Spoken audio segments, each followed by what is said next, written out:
இந்த ராப்பகல் ஜெபத்தில் நீங்கள் பங்கு பெற்றுக்கிறவங்கள யாவரையும் ஆண்டவராகிய இயேசுவின் நாமத்தினால நன்றியை தெரிவித்துக் கொள்கிறோம். நாம் யாவரும் கண்களை மூடி ஜெபம் செய்யலாம். நன்றி அப்பா, ஸ்தோத்திரிக்கிறோம் ஆண்டவரே, நீ நல்லவர் அப்பா, நீ நன்மை செய்கிறவர் ஆண்டவரே. என்னுடைய நன்மைகள் எங்களுடைய வாழ்க்கையில் குறைவதே இல்லை அப்பா. ஆண்டவரே, ஒவ்வொரு நாளும் நீர் எங்களை ஆண்டவரே அற்புதமாய் ஆச்சரியமாய் நடத்தி வருகிறதற்காக நன்றி. உடைய கிருபைகளுக்காக நாங்கள் நன்றி செலுத்துகிறோம் அப்பா. ஓ ஹல்லேலூயா, நன்றி ராஜா, நன்றி அப்பா, நன்றி இயேசுவே. ஓ நன்றி பிதாவே, உண்மை நாங்கள் நன்றி செலுத்துகிறோம் அப்பா. ஆண்டவரே அப்பா, இந்த இடத்துல ஆண்டவரே, இந்த நேரத்தில் நீங்கள் இந்த ராத்திரி வேளையில் அப்பா ஒவ்வொரு இடத்துல இருந்து ஆண்டவரே இதை பார்க்கிற யாராக இருந்தாலும் அப்பா, அவனுடைய பிரசன்னத்தின் வல்லமை அவங்கள நிரப்பட்டும். ஒவ்வொரு இடங்களில் அவனுடைய பிரசன்னம் ஆளுகை செய்யட்டும் அப்பா. அவனுடைய சிந்தை மனதை ஒருமுகப்படுத்துங்க அப்பா. ஹல்லேலூயா, அந்த ஆராதனை அவங்க வாழ்க்கையில் அப்பா பெரிய காரியங்களை ஆண்டவரே செய்யட்டும். இந்த நேரங்கள் அவங்க வாழ்க்கையில் அப்பா பிரயோஜனமாய் மாறட்டும் அப்பா. நீர் செய்ய போவதற்காக நன்றி ராஜா அப்பா. ஹல்லேலூயா, ஹல்லேலூயா, எண்ணி முடியாத அதிசயங்களும் ஆண்டவரே ஹல்லேலூயா அப்பா, ஹல்லேலூயா, நன்மைகளையும் எங்களுக்காக செய்கிறவர் நீங்கப்பா. ஆண்டவரே, இந்த இடத்துல ஆண்டவரே பல காரியங்களோட அப்பா இதில் இருக்கிற ஒவ்வொருவரையும் நீங்கள் அறிவிங்க ஆண்டவரே அப்பா. அவனுடைய தேவைகளை சந்திப்பீராக. அவங்க சூழ்நிலையில் அப்பா ஒரு மாற்றத்தை கொண்டு வருவதற்காக நன்றி அப்பா. எந்த நிலைமையில் அவங்க இருந்தாலும் தேவன் அற்புதம் செய்கிறவர் என்பதை அவங்களை அறிந்து கொள்ள போவதற்காக நன்றி ஆண்டவரே. இன்னும் ஆழமாக உண்மை குறித்து அறிந்து கொள்ள அப்பா நீர் உதவி செய்ய போவதற்காக நன்றி செலுத்துகிறோம் ராஜா அப்பா. அந்த நேரத்தில் கூட ஆண்டவரே அப்பா, ஆண்டவரே எல்லாரும் நித்திரை செய்யும் போது ஜெபம் பண்ணணும்னு ஆண்டவரே தீர்மானம் எடுத்து அவங்க அமர்ந்திருக்கிறத நீங்கள் அறிவீங்கப்பா. ஆண்டவரே இதற்கான பலன் அவங்களுக்கு கொடுங்க, இதற்கான ஆண்டவரே ஆசீர்வாதங்களை அவங்களுக்கு கட்டளையிடுங்க அப்பா. இந்த ஆரம்பம் முதல் முடிவு வரை தேவனுடைய ஆளுகைக்குள்ளே நாங்கள் தருகிறோம் அப்பா. தொடர்ந்து நீர் எங்களை ஆளுகை செய்ய ஒவ்வொரு பகுதியும் எங்களுக்கு ஆசீர்வாதமாய் மாற்றி தாருங்க ஆண்டவரே. நடத்துகிற ஒவ்வொருவரையும் கர்த்தர் பயன்படுத்துங்க அப்பா. நீர் பெரிய காரியங்களை செய்ய போகிறதற்காக நன்றி செலுத்துகிறோம் அப்பா. ஹல்லேலூயா ஆண்டவரே, ஹல்லேலூயா, உம்முடைய கரம் அப்பா வெளிப்படட்டும் ஆண்டவரே. எந்தெந்த ஆண்டவரே பலவீனத்தோடு ஆண்டவரே இருக்கிறாங்களோ அந்த இடத்துல இந்த கரம் தொட்டு சுகமாக்குறதற்காக நன்றி ராஜா. ஹல்லேலூயா அப்பா, நீர் பெரியவர் ஆண்டவரே. ஹல்லேலூயா, ஓ ஹல்லேலூயா, நீர் வல்லமை உள்ளவர் அப்பா. ஆண்டவரே, நீர் பராக்கிரமம் செய்கிற தேவன், யுத்தத்தில் வல்லவர் அப்பா. இவர்களுக்காக நீர் அப்பா வைராக்கியமாய் நிற்கிறதற்காக நன்றி ஆண்டவரே அப்பா. உமக்கு நன்றி செலுத்துகிறோம். ஓ உம்மை நாங்கள் உயர்த்துகிறோம் அப்பா. நீர் பெரியவர் ஆண்டவரே. எங்கள் மத்தியில் நீர் அற்புதம் செய்கிறவராக இருக்கிறதற்காக நன்றி ஆண்டவரே. தொடர்ந்து நீர் மகிமைப்படுங்க. இயேசுவின் நாமத்தில் ஜெபிக்கிறோம் பிதாவே, ஆமென், ஆமென். ஹல்லேலூயா. எத்தனையோ சந்தோஷமாக இருக்கிறீங்க. ஹல்லேலூயா. தொடர்ந்து நாம் பாடல்களை பாடி கர்த்தரை நாம் மகிமைப்படுத்துவோம். கர்த்தர் நல்லவர், ஆமென். எண்ணி எண்ணி துதி செய்வாய், எண்ணில் அடங்காத கிருபைகளுக்காய் என்றும் தாங்கும் தம்புயமே என்ப இயேசுவின் நாமமே.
சூழலில் உன்னை மூடி மறைப்பாரே. கண்மணி போல் காக்கும் உன்னை மூடி மறைப்பாரே. எண்ணி துதி செய்வார் என்னில் அடங்காத கிருபைகளுக்காய் எட்டு தாங்கும் தம்முயமே. இந்த இயேசுவின் நாமமே எட்டு தாங்கும் தம்முயமே.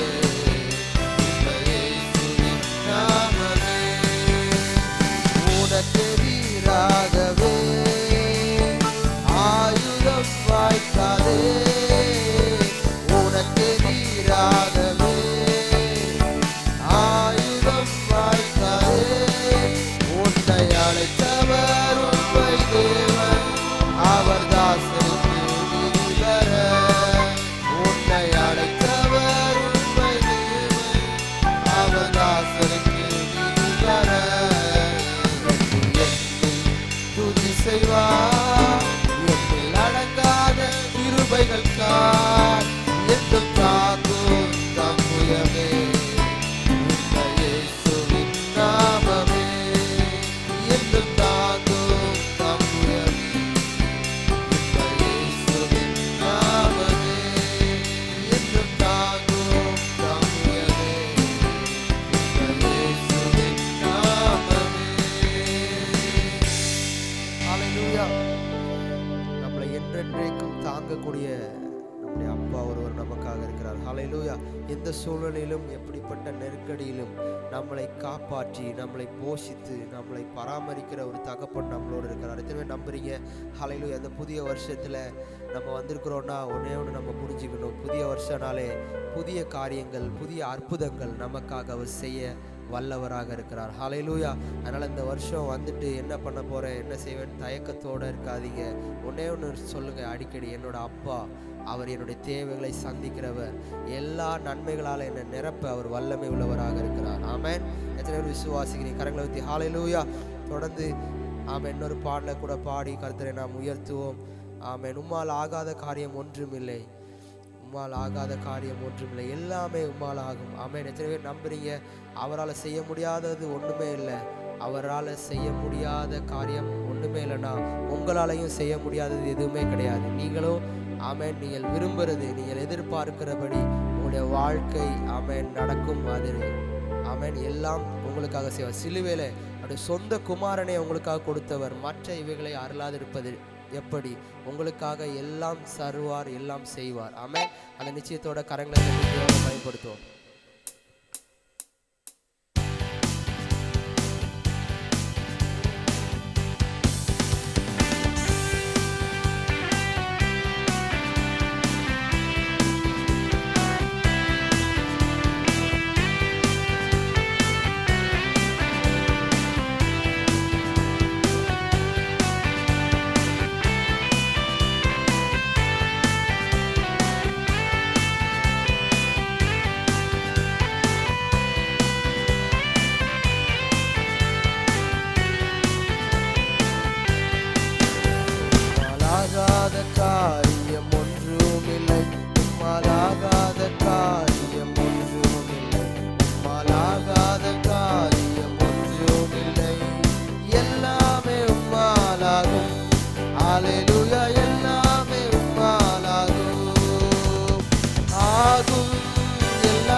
அப்பா உமக்கு ஸ்தோத்திரம், என் அன்பே உமக்கு ஸ்தோத்திரம்.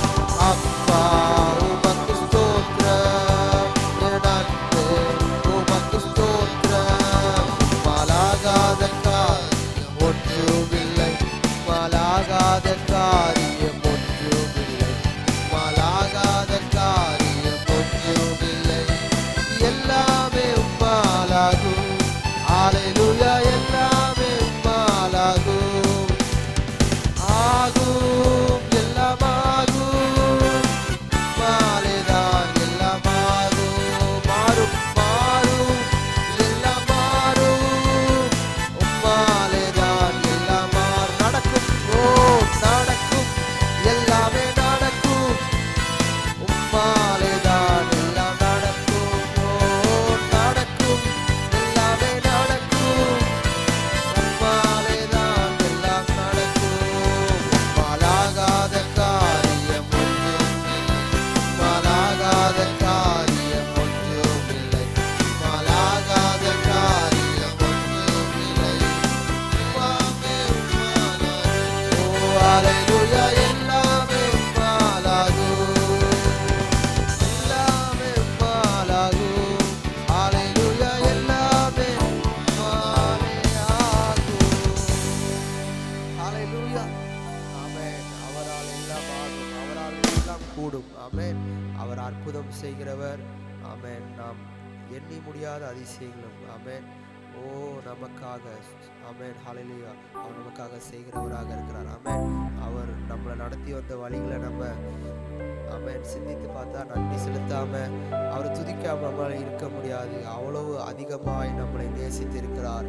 அவ்வளவு அதிகமாய் நமக்காக அவர் எல்லாமே செய்திருக்கிறார். ஹல்லேலூயா. எத்தனை பேர் அதை விசுவாசிக்கிறீங்க? ஆமென். ஓ இன்னொரு பாடல கூட நம்ம பாடி கர்த்தரை மகிமைப்படுத்தும். புதிய நாளுக்குள் என்னை நடத்தும், புதிய கிருபைகளால் என்னை நிரப்பும். ஆமென். எத்தனை பேர் நம்புறீங்க? அவருடைய கிருபை, அவருடைய இரக்கம் இது மட்டும்தான் நமக்கு எப்போவுமே ஆமென் நமக்கு துணையாக இருக்குது. அவருடைய இரக்கங்களுக்கு முடிவில் அவருடைய கிருபை. ஆமென் ஹல்லேலூயா. அவருடைய கிருபை. ஆமென் ஆமென். அவருடைய கிருபை நம்மளோட எப்பவும் அவருடைய கிருபை மாறுவதே இல்லை. அவருடைய இரக்கங்களுக்கு முடிவே இல்லை. அவருடைய தயவு, அவருடைய அன்பு எப்பவும் நம்மளோட இருக்குது. அதை விசுவாசிக்கிறோம். இந்த ஆண்டில் நீ எதை செஞ்சாலும் ஒரு எண்ணத்தோடு இருக்கணும். ஆமென் நான் ஆசீர்வதிக்கப்பட்டவன். ஆமென் நான் இருக்கிற இடம் ஆசீர்வாதமாய் மாறும். நான் எது செய்தாலும் அது வாய்க்கும். ஏனென்றால் நான் அவருடைய பிள்ளையாக இருக்கிறேன். ஆமென் அவருடைய சுதந்திரவாளியாக இருக்கிறேன். ஆமென் அவருடைய ஆசீர்வாதத்துக்கெல்லாம் உரியவனாக இருக்கிறேன். எத்தனை பேர் அதை நம்புறீங்க? அதனால நான் போகிற இடத்துல அதான் வசனம் சொல்லி, நீ போகையிலும் ஆசீர்வதிக்கப்பட்டிருப்பாய், வருகையிலும் ஆசீர்வதிக்கப்பட்டிருப்பாய். ஆமென் உன் கையின் பிரயாசத்தில் உனக்கு நன்மையை கட்டளையிடுவேன் ஆண்டவர் சொல்லியிருக்கிறார். அதெல்லாம் நடக்கும் இந்த வருஷத்தில் உங்களுக்காக. ஆமென். அதனால் நீங்கள் எது செஞ்சாலும் உங்களுக்குள்ள ஒரு மனநிலை இருக்கணும். நான் ஆசீர்வதிக்கப்பட்டவன், நான் சாபத்தில் இல்லை, நான் தரித்திரத்தில் இல்லை, நான் வறுமையில் இல்லை, நான் ஆசீர்வாதத்தில் வாழ்கிறேன். நான் எது செய்தாலும் அது எனக்கு நடக்கும். எனக்கு நான் தீமையாய் முடிவெடுத்தது கூட அது என் வாழ்க்கையில நன்மையாய் மாற்றுவதற்கு அவர் நல்லவராக உண்மை உள்ளவராக இருக்கிறார். ஹல்லேலூயா. அதை நினைத்து கரங்களை தட்டி உற்சாகமாய் கர்த்தரை மகிமைப்படுத்துகிறார்.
கண்ணீருக்கு பதிலாக, என் கண்ணீருக்கு பதிலாக ஆனந்த களிப்பை தாரும் தேவா, ஆனந்த களிப்பை தாரும் தேவா, புது கிருபை தாரும் தேவா, புது பலனை தாரும் தேவா, புது கிருபை தாரும் தேவா, புது பலனை தேவா.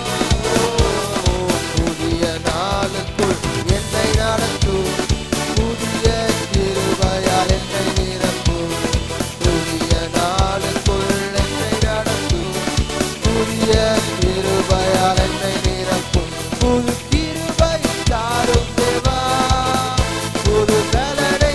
அப்படியே கேளுங்க அப்பா, இப்பொழுது அந்த கிருபைகளை எங்கள் மேலே. ஓ சாகாலபா ராகா லேமாமா சோகோரோ தோரோ சாகாலபா. ஓ ஹalleluya. ஆமென். புதிய கிருபையால் என்னை நிரப்பும், புதிய நாளுக்குள் என்னை நடத்தும், புதிய கிருபையால் என்னை நிரப்பும். சவால்கள் சந்தித்திட, இந்த உலகத்தில் ஜெயம் எடுக்க, எல்லா சவால்கள் சந்தித்திட, இந்த உலகத்தில் உறவுகள் சீர் பொருந்த, எல்லா உறவுகள் மனதில் சமாதானம் நான் பெற்றிட, மனதில் சமாதானம் நான் பெற்றிட, புது கிருபை தாரும் தேவா, புது பலனை தாரும். எங்க மேல வாஞ்சிக்கிற ஒவ்வொரு மேலும் அந்த கிருபைகள் அதிகமாய் பெருகட்டும். ஓ பலனை கொடுப்பீராக. ஓ எது வந்தாலும் அந்த ஃபேஸ் பண்ணக்கூடிய தைரியம் உண்டாகட்டும்.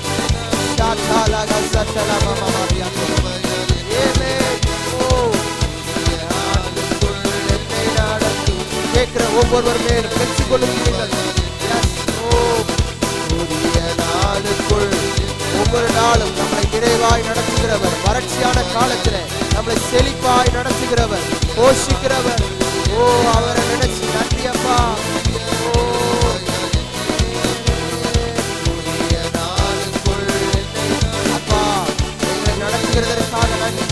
ஓ உமக்கு நன்றி, உமக்கு நன்றி. கிருபையால் என்னை நிரப்பும், புதிய நாளுக்குள். ஆமென். புதிய கிருபையால் என்னை நிரப்பும், கிருபை புது கிருபை தாரும் தேவா, புது பலனை தாரும் தேவா. ஓ புது கிருபை தாரும்.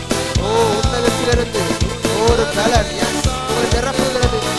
ஓ புது கிருபை தாரும் தேவா, புது பலனை தாரும் தேவா, புது கிருபை தாரும் தேவா.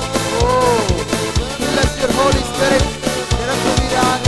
புது கிருபை தாரும் தேவா. ஓ ராலா ஷகாலா பாரா யாத்தோனோ போலோ லேமாமா சேட்டேலா பாரா துராமா சேட்டேரே.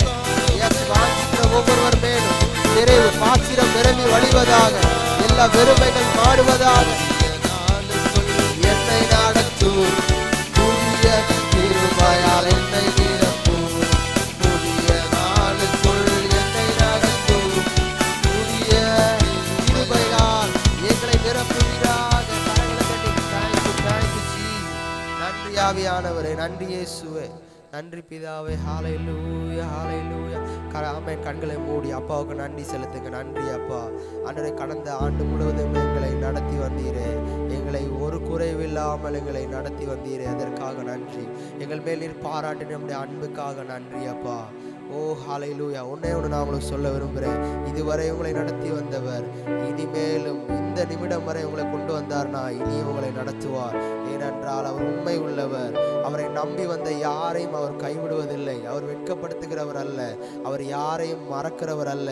அவர் மறவாமல் நம்மளை நினைத்து நம்மளை ஆசீர்வதிக்கிறவராக இருக்கிறார். ஹalleluya. Thank you Jesus. நன்றி ஆவியானவரே, நன்றி நன்றி அப்பா. ஓ உமக்கு நன்றி, உமக்கு நன்றி. நல்ல மனதார அப்பாவுக்கு நன்றி செலுத்துங்க. எஸ் ஹalleluya.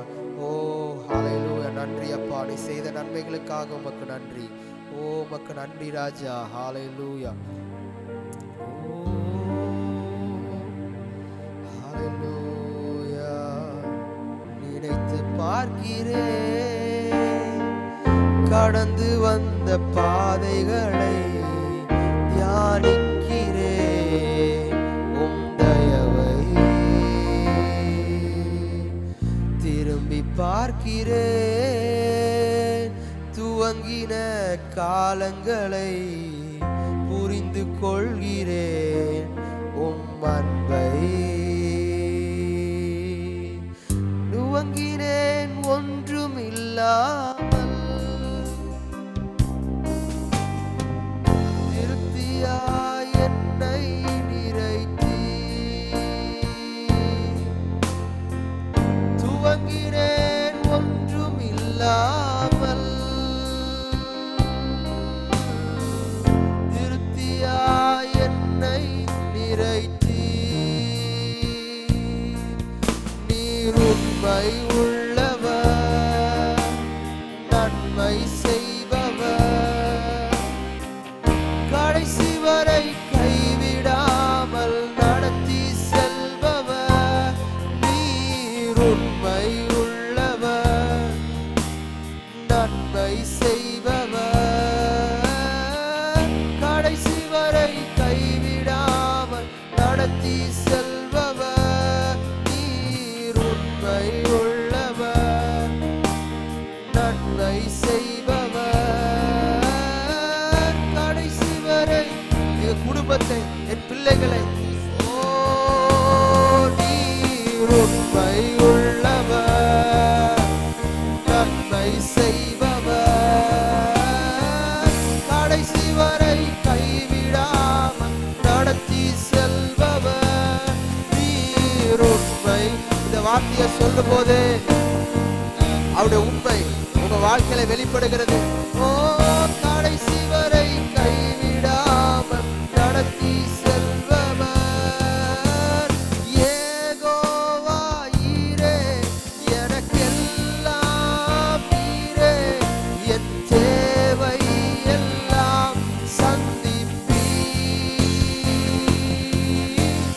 யெகோவா ஈரே, எனக்கெல்லாம், ஓ என் தேவை எல்லாம் சந்திப்பீர்.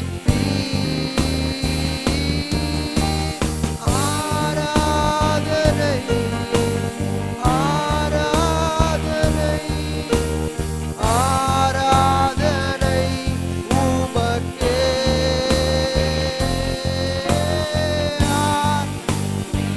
ஓ ஆராதனை, ஆராதனை உமக்கே. யெகோவா ஈரே, எனக்கெல்லாம், ஓ தேவை எல்லாம் சந்திப்பீரோ. ஆராதனை, ஆராதனை, ஆராதனை உமக்கே. நீர் உண்மை உள்ளவர், நன்மை, கடைசி வரை, கடைசி வரை கைவிடா. அப்பா உங்களை நம்புறோம். ஆழமாய் ஆழமாய் நீர் உண்மை, நீர் உண்மை உள்ளவர் அப்பா. நீர் நன்மை செய்கிறவர், எங்களை கடைசி வரை நடத்த நீர் வல்லமை உள்ளவராக இருக்கிறீர். ஓட்டத்தை துவங்கினவர், எங்களை பாதியில விட்டுட்டு போகிறதில்ல, கடைசி வரை எங்களை கரை சேர்க்க வல்லவராய் இருக்கிறதற்காக நன்றி. ஓ ஷாட்டாலா ரபா ஷாட்டாலா பாபா. ஆமென். Thank you Jesus. கடைசி வரை கைவிடாமல் எங்களை நடத்தி செல்பவரே, நீர் உண்மை. ஓ நன்மை, எங்களுக்காக நன்மை செய்கிறவரே, கடைசி வரை கைவிடாமல் நடத்தி செல்பவரே. ஹalleluya. நன்றி அப்பா. கடைசி வரை எங்களை கைவிடாமல். நான் நம்பின மனிதர்கள் எங்களை கைவிடலாம், ஓ என்னுடைய சொந்தக்காரர்கள் எங்களை கைவிடலாம், ஆனால் யார் எங்களை கைவிட்டாலும், யார் எங்களை வெறுத்து ஒதுக்கினாலும் எங்களை கைவிடாத நேசர், எங்களை ஆண்டவரே ஒருபோதும் எங்களை மறவாத அப்பா. ஆண்டவரே, நீர் எங்களோடு இருக்கிறதற்காக நன்றி. உங்களை நாங்கள் நம்புகிறோம் அப்பா. நீர் எங்களுக்காக நன்மை செய்கிறவராக இருக்கிறீங்க. நீர் உண்மை உள்ளவராக இருக்கிறீங்க. நீர் யாருக்கும் கடன்காரன் அல்ல அப்பா. ஹல்லேலூயா அப்பா. கடந்த ஆண்டில் அவங்க எதெல்லாம் பெற முடியாமல் இருந்துச்சோ அதெல்லாம் இந்த வருஷம் அவங்க கரங்களில் வந்து கிடைக்கட்டும் ஆண்டவரே. எதிர்பார்த்திருக்கிற நன்மைகள் ஆண்டவரே அவங்க வாழ்க்கையில நிறைவேறட்டும்னு சொல்லி நான் உங்களை ஆண்டவரே பிளஸ் பண்றோம்ப்பா. இன்னும் அதிகமாய் ஆண்டவரே அப்பா எதெல்லாம் ஆண்டவரே அப்பா ஆண்டவரே காத்திருந்தாங்களோ அதெல்லாம் பல மடங்கு ஒரு பெரிய காரியங்களுக்கு ஆண்டவரே அவங்களை ஆயத்தம் பண்ணுகிறதற்காக நன்றி ஆண்டவரே. நீ செய்வதை தடுக்கிறதுக்கு யாரும் இல்லை ஆண்டவரே.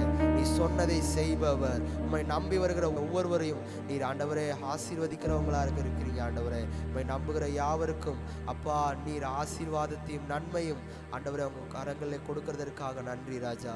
அப்பா தொடர்ந்து இந்த ஆராதனை வேளையில் எங்களோடு ஆண்டவரே அப்பா அவனுடைய பிரசனத்தை அனுபவிக்க சென்றதுக்காக நன்றி ஆண்டவரே. ஆழமா இன்னும் உண்மை ஆண்டவரே அறிவதற்கு ஆண்டவரே எங்களுக்கு கொண்டு போனதற்காக நன்றி. தொடர்ந்து நீர் மகிமைப்படுங்க. இயேசுவின் நாமத்தில் எங்களை ஆராதனை துதி ஸ்தோத்திரங்களை ஏற்றுக்கொள்ளும் அங்கீகரியும் ஜீவனுள்ள பரலோகத்தின் பிதாவே. ஆமென் ஆமென். கர்த்தருடைய பரிசுத்த நாமம் மகிமைப்படுவதாக. மனமகிழ்ச்சியும் ஆசீர்வாதவுமான இந்த நாளுக்காக நாம் கர்த்தரை துதிக்கவும் நன்றி செலுத்தவும் கடமைப்பட்டிருக்கின்றோம். என அன்பான தேவனுடைய பிள்ளைகளே, ஆண்டவருடைய கிருபையினாலும் இரக்கங்களினாலும் கடந்த ஆண்டு முழுவதும் ஆண்டவர் நம்மை அற்புதகரமாகவும் ஆச்சரியகரமாகவும் வழிநடத்தி வந்ததை நினைத்தும் அதை போல் இந்த ஆண்டு கூட இந்த முதலாவது மாதத்தினுடைய ராப்பகல் ஜெபத்தை கர்த்தர் நமக்கென்று ஆயத்தம் பண்ணி தந்ததற்காக நாம் ஆராதிக்கின்ற பிதா குமாரன் பரிசுத்த ஆவி ஆகிய திரியேக தேவனை உயர்த்தி மகிமைப்படுத்துகின்ற விதமாய் ஒரு ஹல்லேலூயா சொல்லி நாம் அவரை உயர்த்தி மகிமைப்படுத்துகிறோம். ஆமென். ஹல்லேலூயா. அதை போட்டு இந்த ஆண்டு கடந்த ஆண்டை கண்ட அநேக மக்கள் இந்த ஆண்டிலே இல்லை, இந்த உலகத்தை விட்டு கடந்து போயிருக்கிறார்கள். பல விதங்களிலே உயிரிழந்திருக்கிறார்கள். ஆனால் ஆண்டவர் நம்மை உயிரோடு வைத்திருப்பதனுடைய நோக்கம் என்ன? ரட்சிக்கப்பட்ட பிள்ளைகளுடைய நோக்கத்தை நாம் அறிந்து தொடர்ந்து செயல்படுகிறவர்களாக இருக்க வேண்டும். நாம் ரட்சிக்கப்பட்டவர்களுடைய மிகப்பெரிய நோக்கம், தேவனுடைய மிகப்பெரிய நோக்கம் என்னவென்றால் தேவனை பாடி ஆராதித்து ஆண்டவரை மகிமைப்படுத்துவதும் ஜெபிக்கிறதும் வேத வசனங்கள் தியானித்து நாம் ஆண்டவரோடு நெருங்கி வாழ்ந்து பரலோகத்திற்கு கடந்து செல்வதைத்தான் ஆண்டவர் அதிகமாக எதிர்பார்க்கின்றதை நம்ம அறிந்து கொள்ள முடியும். ஆகையினாலே தான் இந்த நாளிலும் கூட நம்முடைய இந்த ராப்பகல் ஜெபம் ஆண்டுடைய கிருபையினால் இந்த கொரோனா காலகட்டத்திலே நாம் ஆரம்பிக்கப்பட்டு இத்தனை ஆண்டுகளும் ஒரு தடையின்றி நாம் ஆண்டவர் நடத்த கிருபை தந்து வருகிறார். எல்லா மாதமும் 3வது வெள்ளிக்கிழமை இரவு நம்ம 11 மணிக்கு ஆரம்பித்து 1 மணிக்கு அதை முடிக்கணும். காரணம் என்னவென்றால் அந்த 11 மணியில் அந்த வேத பண்டிதர்களுடைய கணக்கின்படி சாத்தானுடைய பிசாசுகள், அதாவது சாத்தான் வேதாகமத்தை ஆழமாக படிக்கும் பொழுது வேத பண்டிதர்கள் என்ன எழுதுகிறார்கள் என்றால், எப்படி இயேசு இருக்கிறாரோ, பிதா குமாரன் பரிசுத்த ஆவியானவர் இருக்கிறாரோ, அதை போல் குறிப்பாக இயேசுவும் அவருடைய சீசர்களும் என்று சொல்கிறதை போன்றுதான் இந்த சாத்தானும் அவனுடைய சீடர்களும் என்று சொல்கின்ற பிசாசுகள் என்று சொல்லி வேத பண்டிதர்கள் கணித்து எழுதுகிறார்கள். சரி, இது எப்படி ஆகிக்கொள்ளட்டும். ஆனால் அந்த இரவிலே தான் அவர்கள் திட்டமிடுகிறார்கள் ஊழியர்களுடைய வாழ்க்கையை அழிப்பதற்காக. ஆகையினால் தான் சங்கீதம் 91 வாசிக்கும் பொழுது இரவில் உண்டாகும் பயங்கரங்கள், இருளிலே நடமாடும் கொள்ளை நோய்கள், இவைகளிலிருந்து தேவன் நம்மை தப்புவிக்க ஆயத்தமாக இருக்கிறார். ஆனால் ஆகையினாலே தான் அந்த இரவு ஜெபம் மாதத்திலே ஒரு நாள் 2 மணி நேரம் நம்ம விலைக்கிரயம் பண்ணி, எவ்வளவோ ஊழிய நெருக்கடிகள், நேரத்தின் நெருக்கடிகள் இருந்தாலும் அந்த ஊழியம் தடையின்றி நடக்க வேண்டும் என்ற ஒரே காரணத்தினாலே இந்த ஊழியத்தை நாம் நடத்தி வருகிறோம். இரவில் ஆகையினால தான் வேத பண்டிதர்களுடைய கணக்கின்படி இரவிலே தான் என்ன செய்கின்றன, இந்த பிசாசுகள் நம்மை குறித்து சாத்தானிடத்திலே காரியங்களை சொல்லி இவர்கள் நமக்கு ஆபத்துகளை உண்டு ஆகையினால ஆபத்துகளை உண்டு பண்ணுவிப்பதற்கு சாத்தானிடத்தில் என்ன செய்கின்றதாம், செய்திகளை கொண்டு போகின்றதாம். ஆனால் அதை அறிந்து சாத்தான் பிசாசுகளுக்கு கட்டளை கொடுத்து பிசாசுகள் நமக்கு என்ன செய்கின்றன, விபத்துக்களை உண்டு பண்ணுகின்றன. வியாதிகள், பலவிதமான சோதனைகளில் நம்ம ஏகப்பட வைக்கிறதை நம்ம பார்க்கிறோம். ஆகையினால் தான் பாருங்கள், இரவில் உண்டாகும் பயங்கரங்களுக்கும் இருளில் நடமாடும் கொள்ளை நோய்கள், இவைகளிலிருந்து தேவன் நம்மை தப்புவித்து வழிநடத்துவதற்காகத்தான் இந்த ராப்பகல் ஜெபம் நாம் ஆரம்பித்து நடத்தி கொண்டு வருகிறோம். கொரோனா காலகட்டத்தில் நாம் ஆரம்பிக்கப்பட்டது ஆண்டவருடைய கிருபைகளினாலும் இரக்கங்களினாலும் இந்த ஆண்டு வரையிலும், இந்த மாதம் வரையில், இந்த நாள் வரையிலும் நடத்த ஆண்டவர் கிருபை தந்ததற்காக நாம் ஆராதிக்கின்ற பிதா, குமாரன், பரிசுத்த ஆவியாகிய திரியேக தேவனை உயர்த்தி மகிமைப்படுத்துகின்ற விதமாய் கரங்களை தட்டி ஆமென் ஆண்டவரை மகிமைப்படுத்தலாமா? அதை போன்று இந்த நாளிலும் கூட எனக்கு அன்பான தேவனுடைய பிள்ளைகளை, இந்த நாளிலும் ஆண்டவர் நல்ல பாடல் ஆராதனை நமக்கு தந்ததற்காக அன்பு ஊழியர்களை கச்சர் அதற்காக ஆமென் பாடல் ஆராதனை, அதற்கு இசையமைத்தவர், இன்னும் அதற்கு வீடியோ காரியங்கள் எல்லாவற்றையும் ஆயத்தமாக்கி தந்த அன்பான பிள்ளைகளை கர்த்தர் ஆசீர்வதிக்கும்படியாக கரங்களை தட்டி ஆண்டவர் மகிமைப்படுத்தலாம். இந்த நாளிலும் பாருங்கள், ஆண்டவர் சொல்லியிருக்கிறார், என்னுடைய நாமத்தின் மகிமைக்காக ஒரு கப்பு தண்ணீர் கொடுத்தால் கூட அதனுடைய பலனை அவர்கள் அனுபவிக்காமல் இருக்க மாட்டார்கள், காணாமல் இருக்க மாட்டார்கள். காணிக்கை கொடுப்பதனால் மட்டும் ஆசீர்வாதங்கள் வருவதில்லை. காணிக்கை எந்த அளவுக்கு நாம் கொடுக்கிறோமோ அதைவிட அதிகமாக நம்முடைய வாழ்க்கையில் ஜெபம் அவசியம், உபவாச நாட்கள் அவசியம், ஆராதனை அவசியம். ஆகையினால்தான் அந்த 2 மணி நேரத்திலும் கூட அரை மணி நேரம் நம்ம பாடி ஆராதிக்க வைக்கிறோம். இன்னும் அரை மணி நேரம் என்ன செய்கிறோம்? ஜெப விண்ணப்பங்களுக்காக நம்ம ஜெபிக்கிறோம். இன்னொரு 3/4 மணி நேரம் ஆண்டுடைய வார்த்தையை ஒவ்வொரு மாதமும் ஒவ்வொரு ஊழியர்கள் எல்லாரும், எல்லா தேவனுடைய ஊழியர்களும் என்றால் எல்லா ஊழியர்களும் ஆண்டவரால் அழைக்கப்பட்டவர்களாக இருக்கிறார்கள். ஆகையினாலே எல்லா ஊழியர்களும் பயன்பட வேண்டும் என்ற ஒரே காரணத்திற்காக ஒவ்வொரு மாதம் ஒவ்வொரு ஊழியர்கள் அந்த செய்திகளை தந்து வருகிறார்கள். ஆகையினாலே இந்த ஊழியமானது தொடர்ந்து நடைபெறுவதற்காக நீங்கள் ஜெபித்து கொள்ள வேண்டும். இன்னும் அநேகர் ஆசீர்வதிக்கப்பட வேண்டும். ஏனென்றால் பகல் முழுவதும் வேலைக்கு சென்றுவிட்டு களைப்பிலே வந்து படுத்து விடுவார்கள். ஆகையினாலே தான் அந்த இரவிலே தான் சத்துருவானவன் நமக்கு பலவிதமான சோதனைகளை அனுப்புவதற்காக திட்டமிடுவார்கள். பிளான் பண்ணி என்ன பண்ணுவாங்கன்னா, சாத்தானும் பிசாசுகளும் திட்டமிட்டு அனுப்பிவிடுவார்கள். திருமணங்களை தடை பண்ணுவது, குழந்தை செல்வங்களை தடுப்பது, விபத்துக்களை உண்டு பண்ணுவது, ஆமன் சபைகளிலே கலவரங்களை உண்டு, இவைகளுக்கெல்லாம் காரணம் என்றால் இரவிலே விழித்திருந்து ஜெபிக்கக்கூடியவர்கள் இல்லை. ஆகையினால் தான் இயேசு கடைசி நேரத்தில் கூட இந்த கெத்செமனே தோட்டத்திலே கடந்து போகும் பொழுது அவர் தனிமையாய் போகவே இல்லை. அவர் என்ன செய்கிறார்? 3 மிக முக்கியமான சீசர்களை அழைத்து கொண்டு போகின்றார். பேதுரு, யோவான், யாக்கோபு என்றவர்களை அழைத்து கொண்டு போய் ஜெபிக்க வைக்கின்றார். ஆனால் அவர்களும் கூட அவர்கள் என்ன செய்கிறார்கள்? நித்திரை அவர்களை பிடித்து விட்டதை நம்ம பார்க்கிறோம். ஏதோ எப்படியோ ஆகையினால தான் அந்த ஜெபத்திற்கு அவ்வளோ முக்கியத்துவத்தை கொடுக்கிறோம். ஜெபிக்கிறவர்களுக்கு எதிராகத்தான் சத்துருவானவன் அதிகமாக என்ன செய்வான்? அவனுடைய ஆயுதங்களை அனுப்பி அவன் தடைகளை உண்டு பண்ணுவான். ஏனென்றால் ஜெபிக்கிறவன் ஒரு மிகப்பெரிய, அவன் ஜெபிக்கின்றவர்கள் சாதிக்கின்றவர்கள் இருக்கின்றார்கள். அவர்கள் தேவனுடைய வாயாயிருக்கின்றார்கள், தேவனுடைய செவியாயிருக்கிறார்கள், தேவனுடைய இருதயமாயிருக்கிறார்கள். ஆகையினாலே தான் ஜெபம் அவ்வளவு பவர்ஃபுல். ஒரு ஜெபம் என்பது ஜெபத்திற்கு ஈடு இணை எதுவுமே இல்லை என்று வேத பண்டிதர்கள் சொல்கின்றார்கள். எனக்கு அன்பு தேவனுடைய பிள்ளைகளே, ஆகையினாலே இந்த நாட்களில், இந்த மாதத்தில் ஒரு நாள் மட்டுமல்ல, உங்கள் சபைகளில் நடக்கின்ற இரவு ஜெபங்களை நீங்கள் பங்கு பெறுங்கள். அதை போன்று நம்முடைய வாரத்தில் ஒரு நாள் கூட இரவில் விழித்திருந்து நீங்கள் ஜெபித்தீர்கள் என்றால் அது மிகவும் பயனுள்ளதாக இருக்கும். அதில் எந்த மாற்று கருத்துகளும் இல்லை. ஆகையினால இந்த இரவு பகல் ஜெபம், இந்த ராப்பகல் ஜெபத்தை குறித்து பரிசுத்த வேதாகமத்திலே பல இடங்களிலே மோசே 40 நாட்கள் இரவு பகலாய் காத்திருந்தது நிமித்தமாக 10 கற்பனை பெற்றுக்கொள்ளுகின்றார். அதே போல் எத்தனையோ காரியங்கள் தொடர்ச்சியாய் சொல்லப்படுகின்றதை நம்ம பார்க்க முடிகிறது. இந்த நாளில் கர்த்தர் நம்மை ஆசீர்வதிப்பாராக. ஆகையினால ஜெபத்திற்கு நீங்கள் கொடுத்து வருகிற முக்கியத்துவத்திற்காய் கோடி நன்றிகளை நம்முடைய ஆண்டவருக்கும் உங்களுக்கும் நாங்கள் செலுத்திக் கொள்கிறோம். உங்களை திறப்பின் சிலை ஊழியங்கள் சார்பாக ஒன்று கூட உங்களை வாழ்த்தி ஆசீர்வதித்து கொண்டு தொடர்ந்து நாம் 4 ஜெப விண்ணப்பங்களுக்காக இந்த நாளில் நம்ம ஜெபிக்க போகின்ற முதலாவதாக கடந்த சில நன்றி பகுதிகளாக அதோடு ஜெப குறிப்புகளாக நாம் எடுக்க போகிறோம். ஒரு 4 ஜெபம். முதலாவதாக இந்த ஆண்டு கிறிஸ்மஸ் பண்டிகை நடந்த பொழுது குறிப்பாக நம்முடைய மாவட்டத்தில் நடத்தப்பட்ட நம்முடைய மாவட்டம் பாலப்பள்ளம் என்கின்ற இடத்தில் இயேசு பிறந்த பொழுது ஏரோது ராஜா இயேசுவை அழிப்பதற்காக திட்டமிட்ட ஒரு எதிரியான ஒரு ராஜா. அந்த ராஜா இயேசுவை அழிக்க திட்டமிட்டவுடன், இயேசு பிறந்தவுடன் ஏரோது ராஜாவுக்கு கலக்கம் வந்து விட்டது. ஏனென்றால் ராமாவிலே கூக்குரல், அழுகையும் கூக்குரலும் அதிகமாகி விட்டதை நாம் பரிசுத்த வேதாகமத்திலே வாசிக்கின்றோம். காரணம் என்ன? இயேசு நேர்மையானவர், நீதியானவர், பரிசுத்தமானவர், தூய்மையானவர். ஆகையினாலே அவர் நேர்மையானவர் என்பதை ஏரோது ராஜா அறிந்தவுடன் அவர் கலக்கத்துக்குள்ளே சென்று விட்டபடியினால் 2 வயதுக்குள்பட்ட எல்லா குழந்தைகளையும் கொன்றுவிடுங்கள் என்று சொல்லி கட்டளை கொடுக்கின்றார். சாஸ்திரி அவர்கள் இவர்கள் பலராலே ஏமாற்றப்பட்டு விட்டேன் என்று சொல்லி ஏரோது ராஜா கலங்கி போகிறதை நாம் பார்க்க முடிகிறது. மருத்துவ சிகிச்சையினாலே அப்போ நான் ஏமாற்றப்பட்டு விட்டேன் என்று ஏரோது ராஜா ஆலோசனை அவர் சொன்ன வார்த்தையை காரணம் என்ன?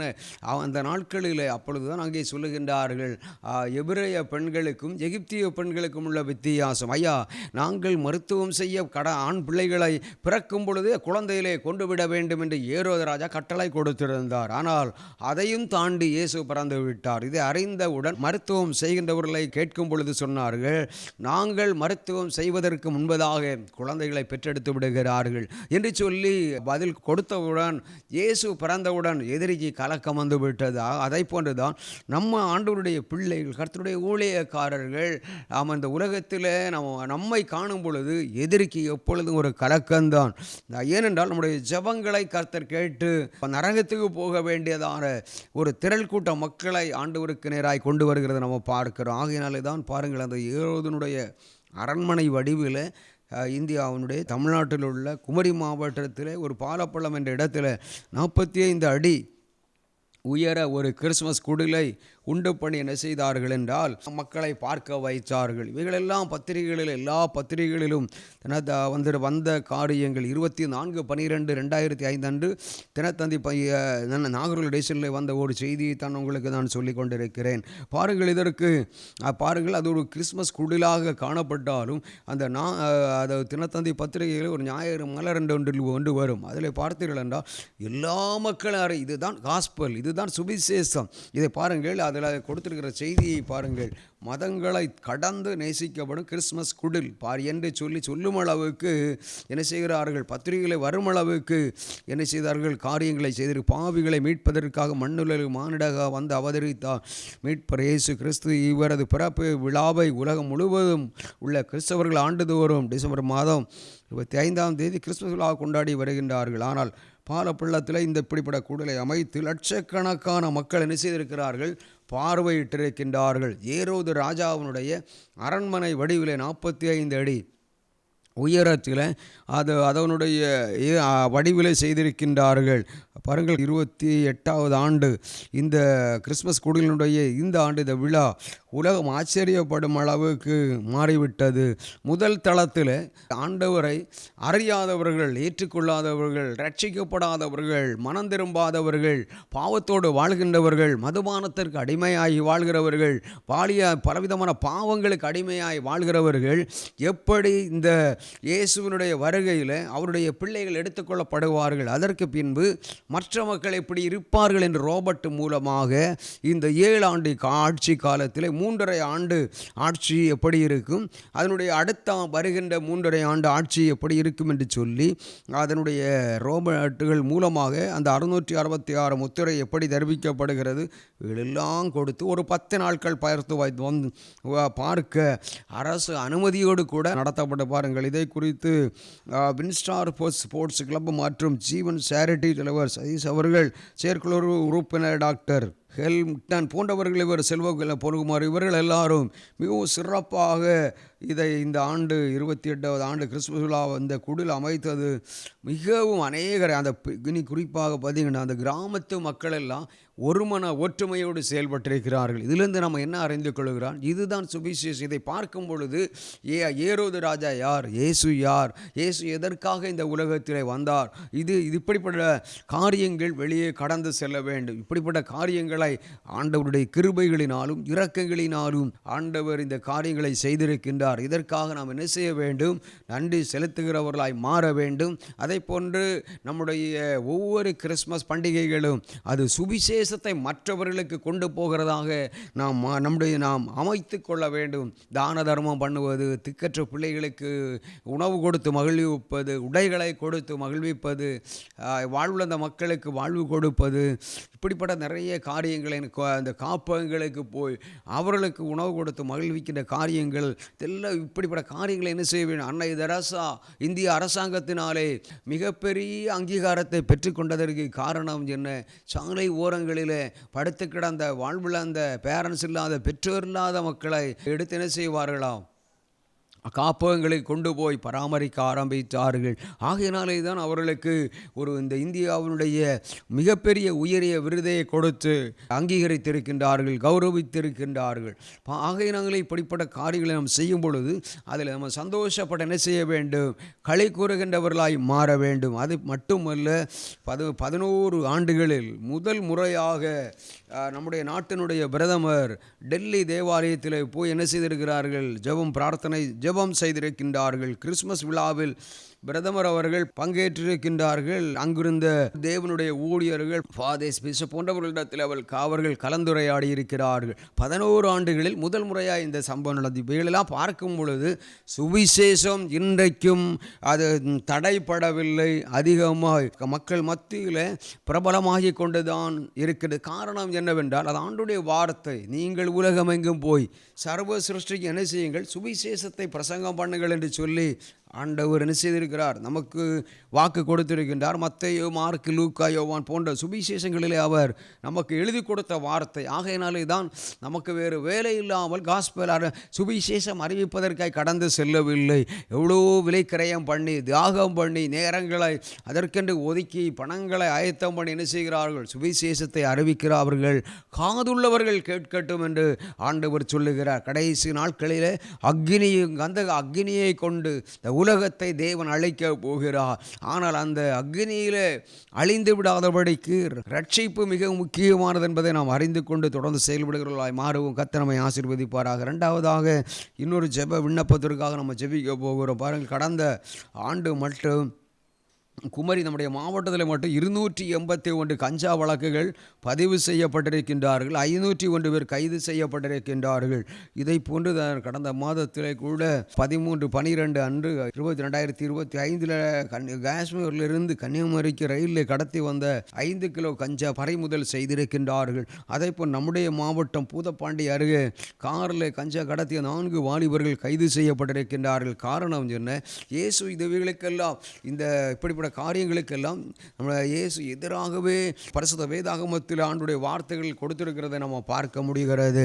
எனக்கு ஆகையினாலே தான் அநேக இடங்களில் நீதிமொழிகளிலே கூட அவர் என்ன செய்கிறார்? போதையை குறித்து நம்ம நிறைய காரியங்களை அறிந்து கொள்ள முடியும். சாராயத்தை நாடி அவைகளை பின்பற்றுகிறவர்களுடைய அவர்களுக்கு வேதனைகள் பெருகும், அவர்களுக்கு ஐயோ என்று எழுதப்பட்டிருக்கிறது நம்ம அறிந்து கொள்ள முடிகிறது. ஆகையினாலே தான் இந்த நாளில் கூட ஏன் நாம் ஜெபிக்க வேண்டும்?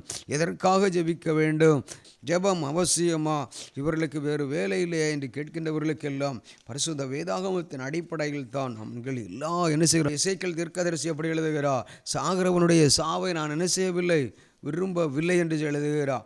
ஆகையினால் தான் நாம் இப்படிப்பட்ட காரியங்களுக்காக அதிகமாக நாம் ஜெபிக்க என்ன செய்கிறோம்? நம்முடைய நாட்களையும் நேரங்களையும் நம்முடைய பணங்களையும் என்ன செய்கிறோம்? செலவு பண்ணி கொண்டு வருகிறோம். என கண்பானதனுடைய பிள்ளைகளை, ஆகையினாலே இந்த நாளில் கூட இந்த ஜெபத்திலே நீங்கள் பங்கு பெற்றுகிற உங்களை கர்த்தர் ஆசீர்வதிப்பாராக. ஆகையினாலே தொடர்ந்து நம்ம என்ன செய்ய வேண்டும் என்றால், நம்ம ஜெபிக்கின்றவர்களாக மாற வேண்டும். மதுபானத்தை குறித்து நீதிமொழிகள் 23 ஞானிகளில் ஞானிய சாலமன் என்ன சொல்லுகின்றார் என்றால், ஐயோ, யாருக்கு வேதனை, யாருக்கு துக்கம், யாருக்கு காரணம், யாருக்கு புலம்பல், யாருக்கு காரணம் இல்லாத காயங்கள், யாருக்கு இரத்தம் கலங்கின கண்கள், மதுபானம் இருக்கும் இடத்தில் தங்கி தாபரிப்பவர்களுக்கும் கலப்புள்ள சாராயத்தை நாடுகிறவர்களுக்கும் தானே மதுபான இரத்தவனை தொடர்ந்து அங்கே சொல்லுகின்றார். ஆகையினாலே தான் இவைகளெல்லாம் தடுத்து நிறுத்தப்பட்டு ஒரு தூய்மையான நாடாக இந்தியா மாற வேண்டும். ரட்சிக்கப்படாத மக்கள் ரட்சிக்கப்பட்டு பரலோகத்திற்கு வர வேண்டும் என்ற நோக்கத்தோடு செயல்படுகிற ஊழியங்களுக்காக நீங்கள் ஜெபித்து கொள்ளுங்கள். இதற்காக செயல்படுகிற நீங்களும் நாங்களும் நாம் அனைவரும் ஆமென். இந்த உலகத்திலும் ஆசீர்வதிக்கப்பட்டிருப்போம், பரலோகத்தில் நம்ம என்ன செய்வோம்? ஆசீர்வாதம் பலவிதமான கிரீடங்களை தேவன் நமக்கு தந்து தேவன் நம்மை வழிநடத்துவாராக. அதை போன்று இந்த நாளிலும் இருக்கின்ற உங்கள் ஒவ்வொருவருக்காகவும் நான் ஜெபிக்க போகின்றேன். அதைத் தொடர்ந்து நம்ம என்ன செய்வோம்? திறப்பின் சேனை ஊழியர்களுக்காக நம்ம ஜெபிக்க வேண்டும். அதே போல் இந்த ஆண்டு ஒரு புதிய ஆண்டினுடைய முதல் மாதத்திலே நாம் கடந்து வந்திருக்கிறோம். இந்த ஆண்டை கர்த்தர் நமக்கு ஆசீர்வாதமாக மாற்றித்தர வேண்டும். நீங்கள் என்னென்ன விண்ணப்பங்களை வைத்திருக்கிறீர்களோ அத்தனை விண்ணப்பங்களுக்கும் ஆண்டவர் ஆம் என்று ஆமேன் என்றும் பதிலை தந்து வழி நடத்தப் போகின்றார். ஏனென்றால் ஆமேன், யோபு அவனுடைய நண்பர்கள் மற்றவர்களுக்காக ஜெபித்த பொழுது தேவன் அவன் சிறையிருப்பை மாற்றுகின்றதை நம்ம பார்க்கின்றோம். இந்த நாளிலும் ஆமேன் ஒப்பு கொடுத்து நம்ம ஜெபிக்க போகிறோம். இந்த காரியங்களெல்லாம் ஏன் நாம் ஜெபிக்க வேண்டும், எதற்காக ஜெபிக்க வேண்டும், எப்படி ஜெபிக்க வேண்டும், காண்கின்றவைகளையும் பார்க்கின்றவைகளையும் நம்முடைய மனதிலே தேவன் தருகின்றவைகளை ஜெப விண்ணப்பங்களாக மாற்றும் பொழுது மிகப்பெரிய ஒரு எழுப்புதலை தேவன் நம்முடைய நாட்டிலே தர ஆயத்தமாக இருக்கின்றார். அல்லேலூயா. இந்த நாளில் கூட ஜெபிக்கிறேன். தேங்க்யூ, நன்றி அப்பா. ஒரு விசை உம்முடைய பாதத்திலே வருகிறோம் அப்பா. சர்வ வல்லமை நிறைந்து எங்கள் அன்பின் பரலோக தகப்பனே, ஒரு விசை மன இறங்குவீராக. ஜெபத்தை கேட்கின்றவரே, ஜெபத்திற்கு பதில் தருகின்றவரே, மன்றாடுகின்றவர்களை நீர் தேடிக்கொண்டிருக்கிறீர் அல்லவா. ஜெபம் எவ்வளவு விலையேற பெற்றதாண்டவரே. ஜெபத்திற்காக ஆண்டவர் முழங்கால் முடக்கின்றவர்கள் ஆண்டவர் இரவு பகலெல்லாம் வேலைகளுக்கு கடந்து சென்று இரவில் நித்திரை பண்ண வேண்டிய நேரத்தில் விழித்திருந்து ஜெபிக்கிற ஜெபம் பெருமையாய் போவதில்லை ஆண்டவரே. இரவில் உண்டாகின்ற பயங்கரங்களிலிருந்தும் ஆண்டவரே நன்றி அப்பா. ஆண்டவரே, கொள்ளை நோய்களுக்கும் வியாதிகளிலிருந்தும் கொள்ளை நோய்களிலிருந்தும் கடன் பிரச்சனைகளிலிருந்தும் பண நெருக்கடிகளிலிருந்தும் ஆண்டவர் பாவ போராட்டங்களிலிருந்தும் ஒவ்வொருவருக்கும் அப்பா நீங்கள் விடுதலை தந்து வழிநடத்த வேண்டும்படியாக உம்மை நோக்கி நாங்கள் ஜெபிக்கின்றோம் ஆண்டவரே. நாடுகளுக்கு நாங்கள் கேள்விப்பண்டவரே நன்றி அப்பா. ஆண்டவரே, ஜெபம் ஆரம்பிக்கப்பட்டதனுடைய நோக்கமே கொள்ளை நோய்கள் தடுத்து நிறுத்தப்பட வேண்டும் என்பதற்காக என்னுடைய ஜெபங்களை கேட்டு ஆண்டவரே, கொள்ளை நோய்களை நீர் குறைத்து கொண்டு வருகின்ற கிருபைகளுக்காய் கோடி நன்றிகள் ஆண்டவரே. இந்த நாளிலும் கூட குறிப்பாக ஆண்டவரே எங்களுடைய மாவட்டத்தினுடைய பாலப்பள்ளம் பகுதியிலே ஆண்டவர் நடத்தப்பட்ட அந்த ஏரோது ராஜாவினுடைய அரண்மனை போன்று ஆண்டவரே கிறிஸ்மஸ் கூடல் அமைத்து ஆண்டவரே அதில் கிட்டத்தட்ட பல லட்சக்கணக்கான மக்கள் ஆண்டவரை பார்க்க வைத்தது நிமித்தம் இயேசு இந்த உலகத்திற்கு வந்திருக்கின்றார் என்பது இன்னும் அறியாத மக்கள் அறிந்து கொள்ளவும், அவர் எதற்காக இந்த உலகத்தில் வந்தார், 33 ஆண்டுகள் வாழ்ந்தார் ஆண்டவரே. அதில் 3.5 ஆண்டு ஊழியத்தில் ஆண்டவரே சீசர்களை உண்டு பண்ணி ஆண்டவரே உலகம் முழுவதற்கும் சுவிசேஷம் கடந்து செல்லும்படி மாற்றினார். எதற்காக? அக்னி கந்தகம் எரிகிற அக்னி கடலுக்கு சென்று விடாதபடி மக்கள் ரட்சிக்கப்பட்டு பரலோகத்திற்கு கடந்து வர வேண்டும் என்ற ஒரே நோக்கத்திற்காக ஆண்டவரே நீங்கள் அப்பா ஆண்டவரே இந்த நாளில் அப்படிப்பட்ட ஒரு நல்ல காரியம் ஆண்டவரே பல பத்திரிகைகளில் மீடியாக்களில் வருமளவுக்கு மாற்றினீரே அப்பா. அதற்கு பின்பு ஆண்டவரே உம்முடைய வருகையில் நீர் அதிசீக்கிரமாய் வரப்போகிறீரப்பா. நீர் ரட்சிக்கப்பட்ட மக்கள், மனம் திரும்புகிறவர்கள், பாவ மன்னிப்பு நிச்சயத்தை பெற்றுக்கொண்டவர்கள், ஆண்டவரை திருமுழுக்கு ஞானசனத்தை பெற்றுக்கொண்டவர்கள், ஆண்டவர் சபையிலே அங்கம் வகித்து வாழ்கின்ற மக்கள் எல்லாருடைய வருகையிலே அப்பா ஆண்டவர் எடுத்துக்கொள்ளப்படுவார்கள். அதற்கு பின் இந்த உலகத்தில் 7 ஆண்டுகள் அந்த கிறிஸ்துவனுடைய ஆட்சி நடைபெறப் போகிறது ஆண்டவரே. தேவனுக்கு பிரியமற்ற ஒரு ஆட்சி ஆண்டவரே, அதில் மிகவும் வேதனை நிறைந்த ஒரு ஆட்சி. அந்த ஆட்சியிலே அப்பா அந்த ஆட்சி எப்படி இருக்கும் என்றும் 666 முத்திரை எப்படி கொடுக்கப்படுகிறது என்றெல்லாம் ரோபோட்டுகள் மூலமாக மக்களுக்கு அதை காண்பிக்கும் அளவுக்கு 10 நாட்கள் அதை தொடர்ந்து மக்கள் பார்ப்பதற்கு ஒரு நல்ல கிருபை பாராட்டுனீரே அப்பா. இதை பார்த்த மக்கள் எல்லாரும் ஆசீர்வதிக்கப்படட்டும் ஆண்டவரே. இந்த குடும்பங்களை கர்த்தர் ஆசீர்வதிப்பீராக, ரட்சிப்பீர். அதில் ரட்சிக்கப்படாத மக்களை ரட்சித்து பரலோகத்திற்கு கொண்டு வருவீராக. அதோடு தகப்பனே ஆண்டவரே, 99 நீதிமான்களை விட ஒரு பாவி மனம் திரும்பும் பொழுது பரலோகம் சந்தோஷம் அடைகிறது என்று சொன்னீரே, அந்த சந்தோஷம் உண்டாக கிருபை தாரும் அப்பா. தகப்பனே, 99 நீதிமான்களை விட ஒரு பாவி மனம் திரும்பும் பொழுது பரலோகம் சந்தோஷம் அடையும் என்று சொன்ன நல் வார்த்தை நிறைவேற கிருபை தாங்க. நீ அதற்கு எதிரான தடைகள் எல்லாம் விலகி போக பண்ணுங்க ஆண்டவரே. நாம் மகிமைப்படுவதாக நீர் இதற்காக ஆண்டவரே ஜெபித்தவர்கள், கொடுத்தவர்கள், உழைத்த அத்தனை மக்களையும் ஆண்டவரே நீர் ஆசீர்வதித்து உயர்த்துவீராக. பரலோகத்தில் வரும்பொழுது அதிகமான கிரீடங்களை தந்தப்பா, நீர் ஆசீர்வதிக்க போகிறதற்காக நன்றி ஆண்டவரே. நீங்கள் அப்படி செய்துள்ள போகிறதற்காக நன்றி அப்பா.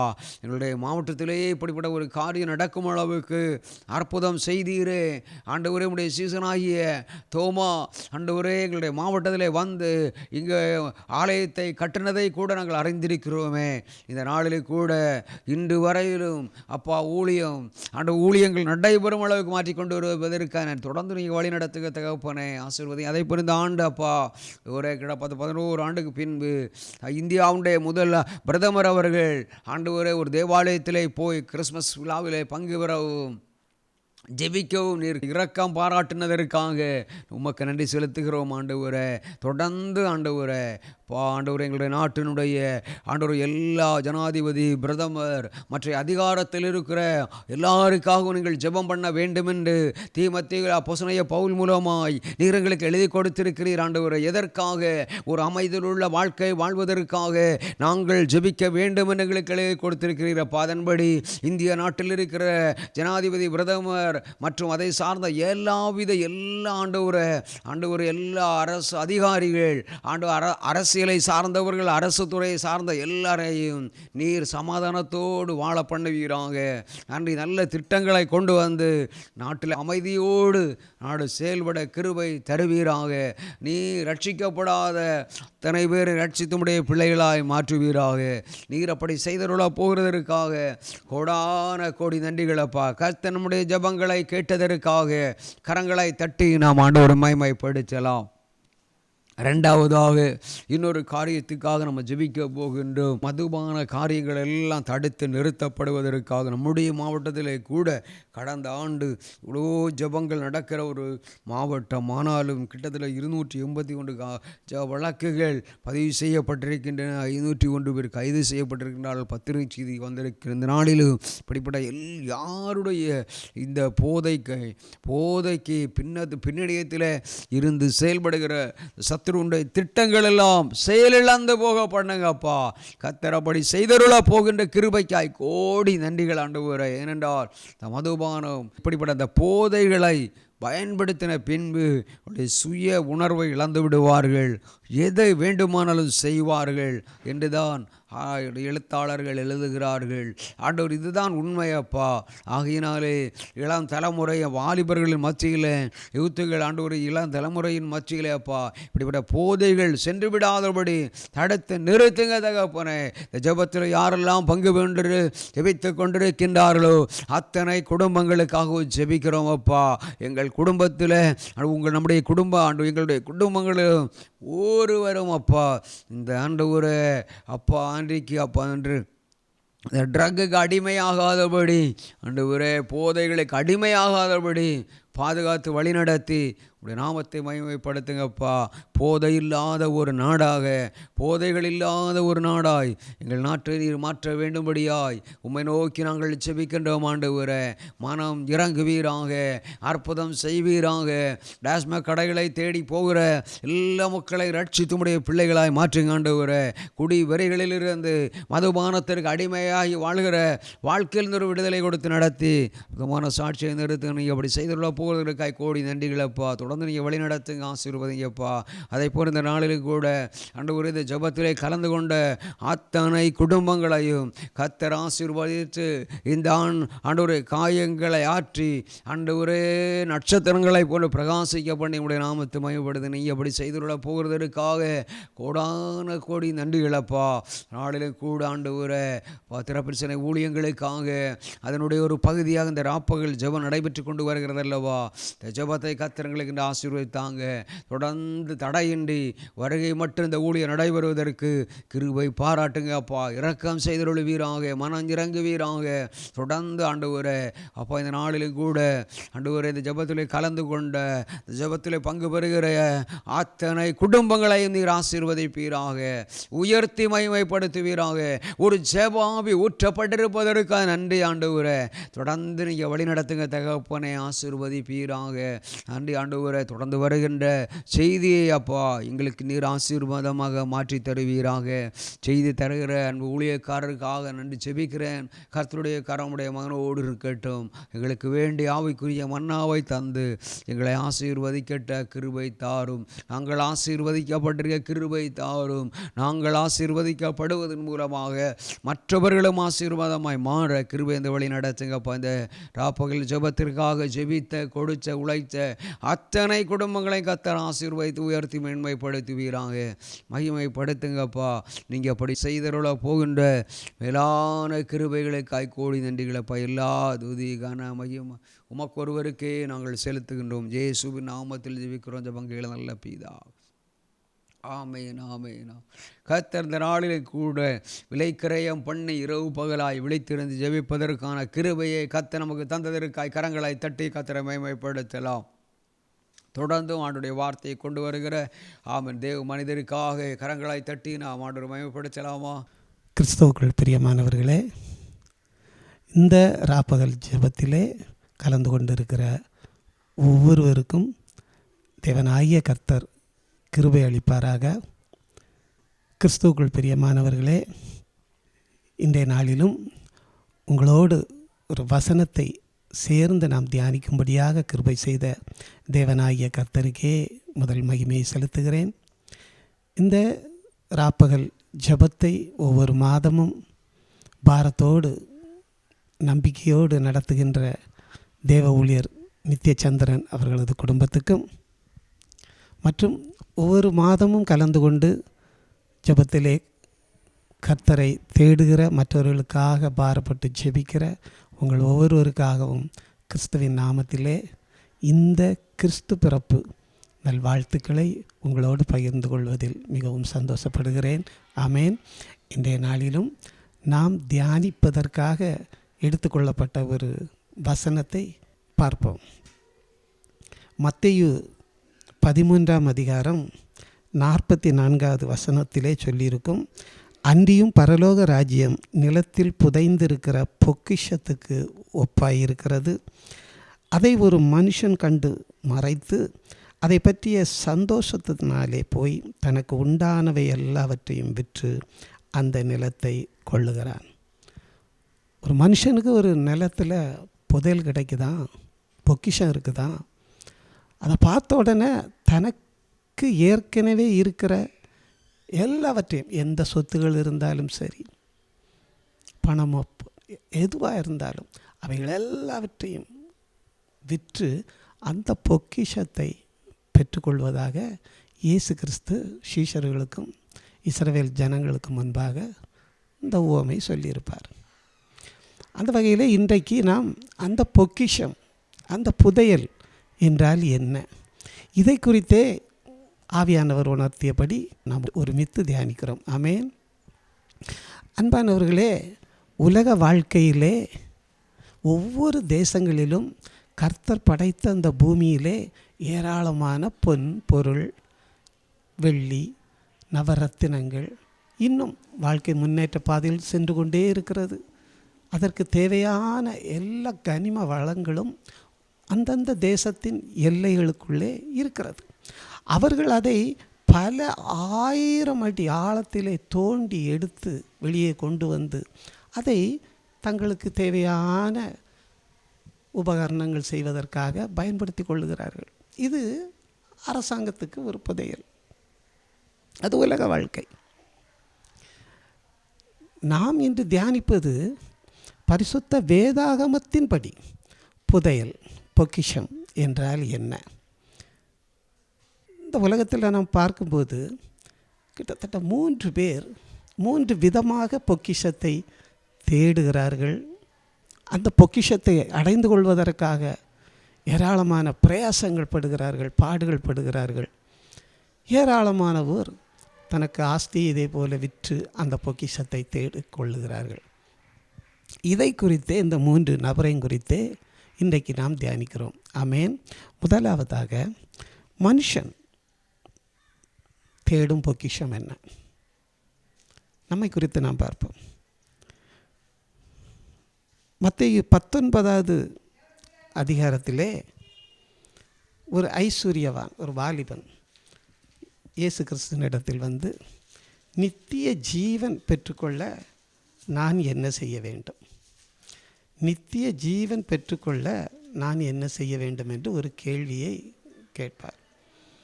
அப்பொழுது இயேசு அதற்கான பதிலை கொடுப்பார். கொடுக்கும்போது, தான் ஏற்கனவே இப்படிப்பட்ட தசம பாகங்களையும் நல்ல காரியங்களையும் கர்த்தருக்கு கீழ்ப்படிதலையும் எல்லாவற்றையும் செய்கிறேன் அப்படி என்று சொல்லும்போது, உன்னிடத்தில் ஒரு குறை இருக்கிறது. உனக்கு உண்டான எல்லாவற்றையும் விற்று தரித்திரருக்கு கொடுத்து விட்டு பின்பு என்னை பின்பற்றி வா. உடனே இந்த வாலிபனுக்கு மிகுந்த மன பாரம் உண்டாகிவிட்டது. தனக்குரியவைகள் எல்லாவற்றையும் விற்றுவிட்டு இவர் பின்னாலே சென்றால் என்னுடைய வருங்காலம் எப்படி, குடும்பங்கள் எப்படி உலகத்திலே ஜீவிப்பது என்று அந்த ஒரு மனபாரம். ஏனென்றால் காரணம், அவர் செல்வ செழிப்பாக ஐஸ்வர்யனாக வாழ்ந்தது.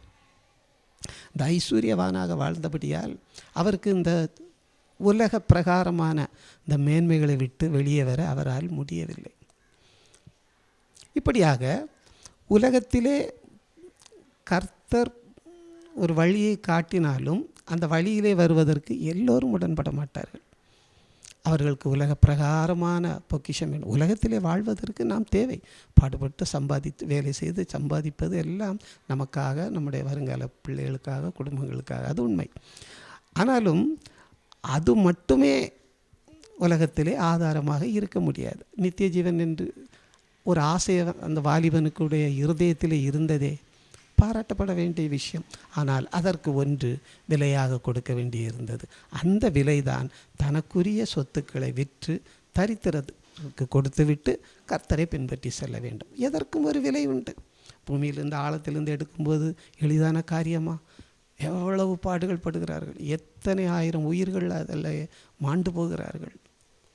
இருக்கத்தானே செய்கிறது. ஆக ஒன்று விலையாக கொடுக்க வேண்டியிருக்க. ஒரு பொக்கிஷம் பெற்றுக்கொள்ள வேண்டும் என்றால், ஒரு புதையலை பெற்றுக்கொள்ள வேண்டும் என்றால், நமக்குரியது ஏதோ ஒன்றை நாம் இழக்க வேண்டியிருக்குது அல்லது விட்டு கொடுக்க வேண்டியதாக இருக்கிறது. அப்பொழுது தான் அந்த பொக்கிஷத்தை நாம் பெற்றுக்கொள்ள முடியும். இந்த வாலிபன் அதை செய்யவில்லை. அவருக்கு மனது இடம் கொடுக்கவில்லை. அதே நேரத்தில் இந்த ரூத் சரித்திரத்தை நாம் படிக்கும்போது பழைய ஏற்பாட்டிலே அவள் பிறந்த அந்த வம்சமானது ஒரு தவறான சந்ததி. கர்த்தரால் சபைக்கு வரக்கூடாது, சபைக்கு உட்படலாகாது என்று தீர்மானித்த ஒரு சந்ததி. ஆனாலும் அந்த ரூத்து தன்னுடைய புருஷன், தன்னுடைய மாமன் எல்லாம் இறந்து போன பின்பு கூட இந்த மாமியாரை பற்றி கொண்டிருந்தபடியால், மாமியார் கர்த்தரை பற்றி கொண்டிருந்தபடியால் இந்த ரூத்து மாமியார் சொற்படி கேட்டு நடந்தாள். ஒரு கட்டத்திலே, நீ உன்னுடைய தேசத்துக்கு போ, நான் எங்கள் தேசத்துக்கு போகிறேன் என்று இந்த நகோமி மாமியார் சொல்லும்போது இந்த ரூத் சொன்ன வார்த்தை கர்த்தரை மிகவும் அசைத்தது. அது அவருக்கு பிரியமாக இருந்தது. நீர் எங்கே சென்றாலும் நானும் உம்மோடு வருவேன், உம்முடைய ஜனம் என்னுடைய ஜனம், உம்முடைய தேவன் என்னுடைய தேவன். இந்த வார்த்தை, உம்முடைய தேவன் என்னுடைய தேவன், உம்முடைய ஜனம் என்னுடைய ஜனம், வேறு இதுக்கு மேலே எதுவும் நீங்கள் பேசக்கூடாது அப்படி என்று இந்த நகோமி மாமியாருக்கு ஒரு வாக்குறுதி அவள் இருதயத்திலே இருந்ததை வெளிப்படுத்துகிறாள். இந்த வார்த்தை கர்த்தரை தொட்டது, அவருடைய இருதயத்தை தொட்டது. ஆகவே தான் அந்த ரூத்தின் வாழ்க்கை கடைசியை பார்க்கும்போது, அந்த கடைசி வாழ்க்கையை பார்க்கும்போது போவாஸ் அவளுக்கு மனைவியாக கர்த்தர் கொடுக்கிறார். அந்த சந்ததியிலே ஓபேத், தாவீதின் குடும்பம், அடுத்தது ஈசாய், அடுத்தது தாவீது. அந்த வம்சத்திலே இயேசு கிறிஸ்து பிறக்கிறார். அந்த ரூத் வம்சத்திலே, பின்னாளில் ஏற்பட்ட அந்த வம்சத்திலே கர்த்தராகிய இயேசு கிறிஸ்து பிறக்கிறார். ஆக அவள் தன்னுடைய அந்த பழைய வாழ்க்கையை அவள் விட்டு அது போதும், அந்த வாழ்க்கை எனக்கு வேண்டாம், உம்முடைய தேவன் என்னுடைய தேவன் என்று கர்த்தரை பற்றி கொண்டபடியால் முதல் பங்கு, அந்த முதல் ஆசீர்வாதத்தை, அந்த பொக்கிஷத்தை, கர்த்தரை, தன்னுடைய சந்ததியிலே இயேசு கிறிஸ்து பிறக்கக்கூடிய அந்த ஒரு வாய்ப்பை, ஒரு புதையலை அவள் பெற்றுக்கொண்டாள். ஆமென். புதிய ஏற்பாட்டிலே சொல்லியிருக்கும், நீங்கள் கிறிஸ்துவுடனே எழுந்ததுண்டானால் கிறிஸ்து தேவனுடைய வலது பாரிசத்தில் வீற்றிருக்கும் மேலானவைகளை தேட வேண்டும். கிறிஸ்து தேவனுடைய வலது பாரிசத்திலே வீற்றிருந்து நமக்காக விண்ணப்பம் வேண்டுதல் பண்ணுகிறவர், பரிந்து பேசுகிறவர். அவர் இந்த உலகத்தில் உள்ள மேன்மைகளை விட்டு துறந்து அந்த தேவரீரை மாத்திரம், அவர் என்ன சித்தம் வைத்தாரோ அதை பற்றி கொண்டார், தேவனை பற்றி கொண்டார். இப்பொழுது அவர் அருகில் இருந்து நமக்காக பரிந்து பேசுகிறவராயிருக்கிறார். இயேசு கிறிஸ்து 12 சீஷர்களை தெரிந்தெடுத்த போதும் கூட அதிலே பிரதானமாக 3 பேரை மையப்படுத்தியிருப்பார்.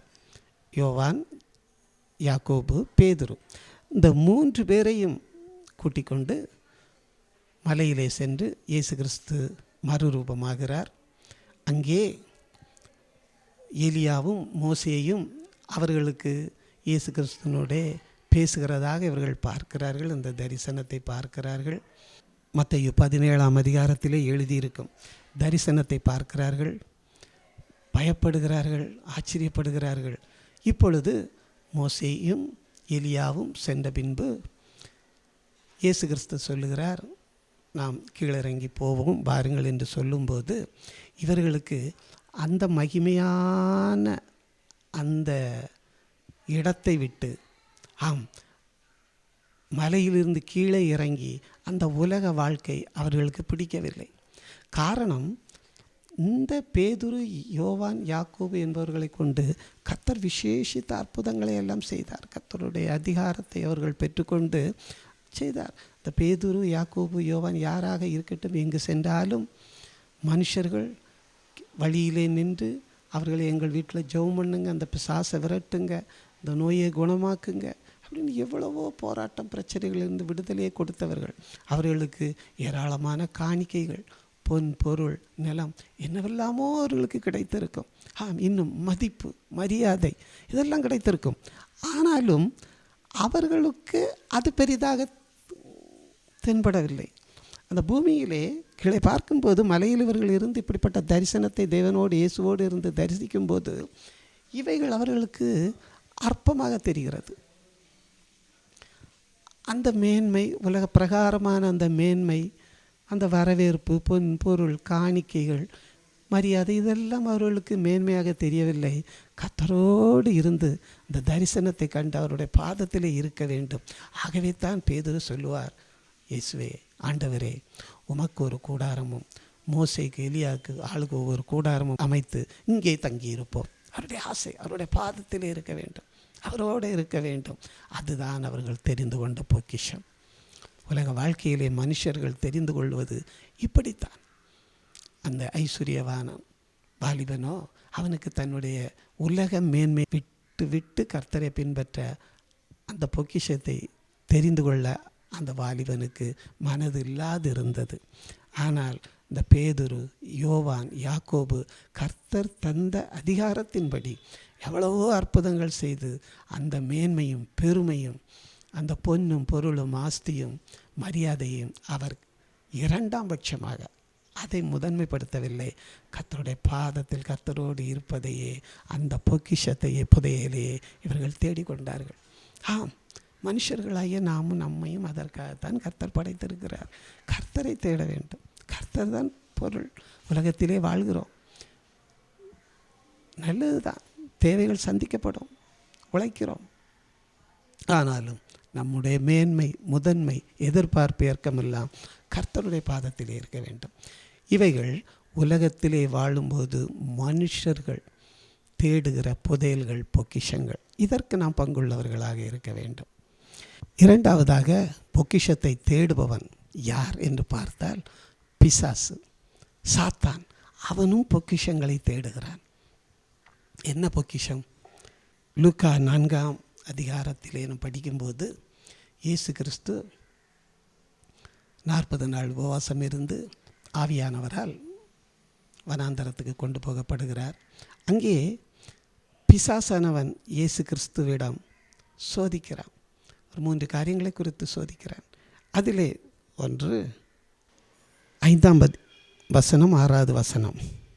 பின்பு பிசாசு அவரை உயர்ந்த மலையின் மேல் கொண்டு போய் உலகத்தின் சகல ராஜ்யங்களையும் ஒரு நிமிஷத்திலே காண்பித்து, இவைகள் எல்லாவற்றின் மேலுள்ள அதிகாரத்தையும் இவைகளின் மகிமையும் உமக்கு தருவேன். இவைகள் எனக்கு ஒப்பு கொடுக்கப்பட்டிருக்கிறது. எனக்கு இஷ்டமானவனுக்கு இவைகளை கொடுக்கிறேன். அப்போது இயேசு கிறிஸ்து பூமியில் வந்த பிறகு கூட, அவர் இந்த உலகத்தை படைத்து இந்த மேன்மைகளை எல்லாம் படைத்த போது கூட அவருக்கு அதிலே நாட்டம் இல்லை. ஆனால் பிசாசு சொல்லுகிறான் அவனுக்கு உரிமை இல்லாத இது. ஆனாலும் அவன் சொல்லுகிறான் இவைகளெல்லாம் எனக்கு கொடுக்கப்பட்டிருக்கிறது. என்னை பின்பற்றுகிறவனை, என்னை நம்புகிறவனை, எனக்கு இஷ்டமானவனுக்கு இவைகளின் மகிமையையும் மேன்மையும் நான் கொடுக்கிறேன். நீரே என்னை பணிந்து கொள்ளும். பிசாசு துரத்தி விட்டார். அப்பொழுது அப்படியானால் இந்த உலகத்தின் மேன்மை, உலக பிரகாரமான பூமிக்குரிய மேன்மை என்பது ஐஸ்வர்யம், இச்சைகள், கர்த்தர் நமக்கு கற்றுத்தந்த கற்பனைகளுக்கு விரோதமான காரியங்கள், அவைகளெல்லாம் உலக மேன்மைகள். இந்த சாத்தான் சொல்லுகிறான், சாத்தானை இயேசு கிறிஸ்து சொல்லும்போது பிசாசானவன் திருடவும் கொல்லவும் அழிக்கவுமே வந்திருக்கிறான். அவனுடைய கான்செப்ட் அதுதான். இயேசு கிறிஸ்து மனுஷர்களை ரட்சிப்பதற்காக வந்தார். பிசாசோ மனுஷர்களை கொல்லவும் அவர்களை திருடவும் அழிக்கவுமே வந்தான் என்று இயேசு கிறிஸ்து தெளிவாக சொல்லியிருப்பார். அதை நாம் பார்க்கும்போது 1 ராஜாக்கள் 19 பார்க்கும்போது எலியாவின் இரட்டிப்பான வரங்களை பெற்ற எலிசாவுக்கு கேயாசி என்ற ஒரு வேலைக்காரன் உதவியாக இருந்து வந்தார். அவருடைய எல்லா காரியங்களிலும் தலையிட்டு வந்தார். ஆனாலும் பிசாசானவன் இவனுக்குள் வந்து நாகமானிடம் தீர்க்கதரிசி கேட்டார் சொன்னார் என்று சொல்லி உடைமைகளையும் பொன்னையும் வெள்ளிக்கட்டிகளையும் வாங்கியபடியால் குஷ்டரோகம் அவருக்கு வந்தது. இப்பொழுது நாம் பார்த்தோமானால் இந்த எலிசா வேலைக்காரன் கேயாசிக்கு பதிலாக வேறொரு வேலைக்காரனை இந்த எலிசா நியமித்திருப்பார். அந்த நேரத்திலே சீரிய இராணுவம் எலிசாவை பிடிப்பதற்காக சுற்றிலும் பாளையம் இறங்கியிருப்பார்கள். ஆனாலும் இந்த வேலைக்காரன் பார்த்து அலறி, எஜமானே, நம்மை பட்டயத்தால் கொண்டு போட சீரிய ராஜா தன்னுடைய இராணுவத்தை அனுப்பியிருக்கிறானே என்று சொல்லும்போது இந்த எலிசா தீர்க்கதரிசி அமைதியாக ஒரு வார்த்தை சொல்லுவார், அவர்களிடம் இருப்பதை விட நம்மோடு இருக்கிறவர் பெரியவர். இவருக்கு புரியாது, இந்த வேலைக்காரனுக்கு புரியாது என்ன சொல்லுகிறார் என்று. அவர் கர்த்தரிடம் வேண்டிக் கொள்ளுகிறார், கர்த்தாவே இந்த வேலைக்காரனுடைய கண்களை திறந்துள்ளும் என்று சொல்லும்போது அந்த மலைகளை சுற்றிலும் பட்டணத்தை சுற்றிலும் இந்த சீரிய ராஜா அனுப்பிய படைகளை பார்க்கிலும் அதிகமான இராணுவ வீரர்களும் அக்கினி குதிரைகளும் கர்த்தருடைய சேனைகள் அப்படியே படர்ந்து இருப்பதை, சுற்றிலும் இருப்பதை இந்த தீர்க்கதரிசியினுடைய வேலைக்காரன் கண்கள் காணுகிறது. அப்பொழுது தான் பார்க்கிறான், எவ்வளவு மேன்மையான காரியம் இது! யாருக்கு கிடைத்திருக்க வேண்டியது இந்த பாக்கியம்? இந்த கண்ணாலே இப்படிப்பட்ட வெறும் கண்ணாலே பார்க்கக்கூடிய அந்த பாக்கியம் கேயாசிக்கு கிடைக்க வேண்டிய ஆசீர்வாதம், பொக்கிஷம், பரலோக அனுபவம், பரலோக பொக்கிஷம். அந்த தூதர்கள் எல்லாம் பார்க்கும்போது, அதுவும் கர்த்தருடைய சேனையின் கூட்டம், அக்கினி குதிரை, இந்த கூட்டத்தை எல்லாம் பார்க்க வேண்டிய ஆசீர்வாதத்தை இந்த கேயாசி இழக்க வேண்டியது காரணம் உலக பிரகாரமான அந்த தங்க கட்டியை அலங்காரமான வஸ்திரத்தை விரும்பினபடியால் அந்த ஆசீர்வாதத்தை இழந்தான். அந்த வேலைக்காரனோ பெற்றுக்கொண்டான். ஆம் அன்பானவர்களே, இந்த சாத்தான் நமக்கென்று ஒரு ஆசீர்வாதத்தை கர்த்தர் தருகிறார் என்றால், பரலோகத்துக்குரிய இப்படிப்பட்ட மேன்மைகளை நமக்கு தருகிறார் என்றால், அதை கெடுத்து போட, அவனை அழிக்கவும், அவனிடமிருந்து நம்மிடமிருந்து அந்த ஆசீர்வாதத்தை திருடவுமே அவன் வருகிறான் என்று கர்த்தர் ஏற்கனவே சொல்லியிருப்பார். அப்படியாகத்தான்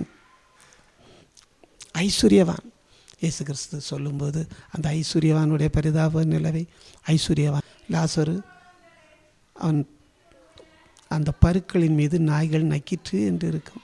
அந்த மேசையின் மீது விழுகிற துண்டுகளுக்காக அவன் ஏங்கி கொண்டிருந்தான். ஐஸ்வர்யவான் நல்லவனாக தான் இருந்திருக்கிறான். ஆனாலும் கர்த்தரை தேடவோ, கர்த்தரை ஆராதிக்கவோ, அல்லது கர்த்தருக்காக எதையும் செய்தான் என்று ஒரு வார்த்தை கூட அந்த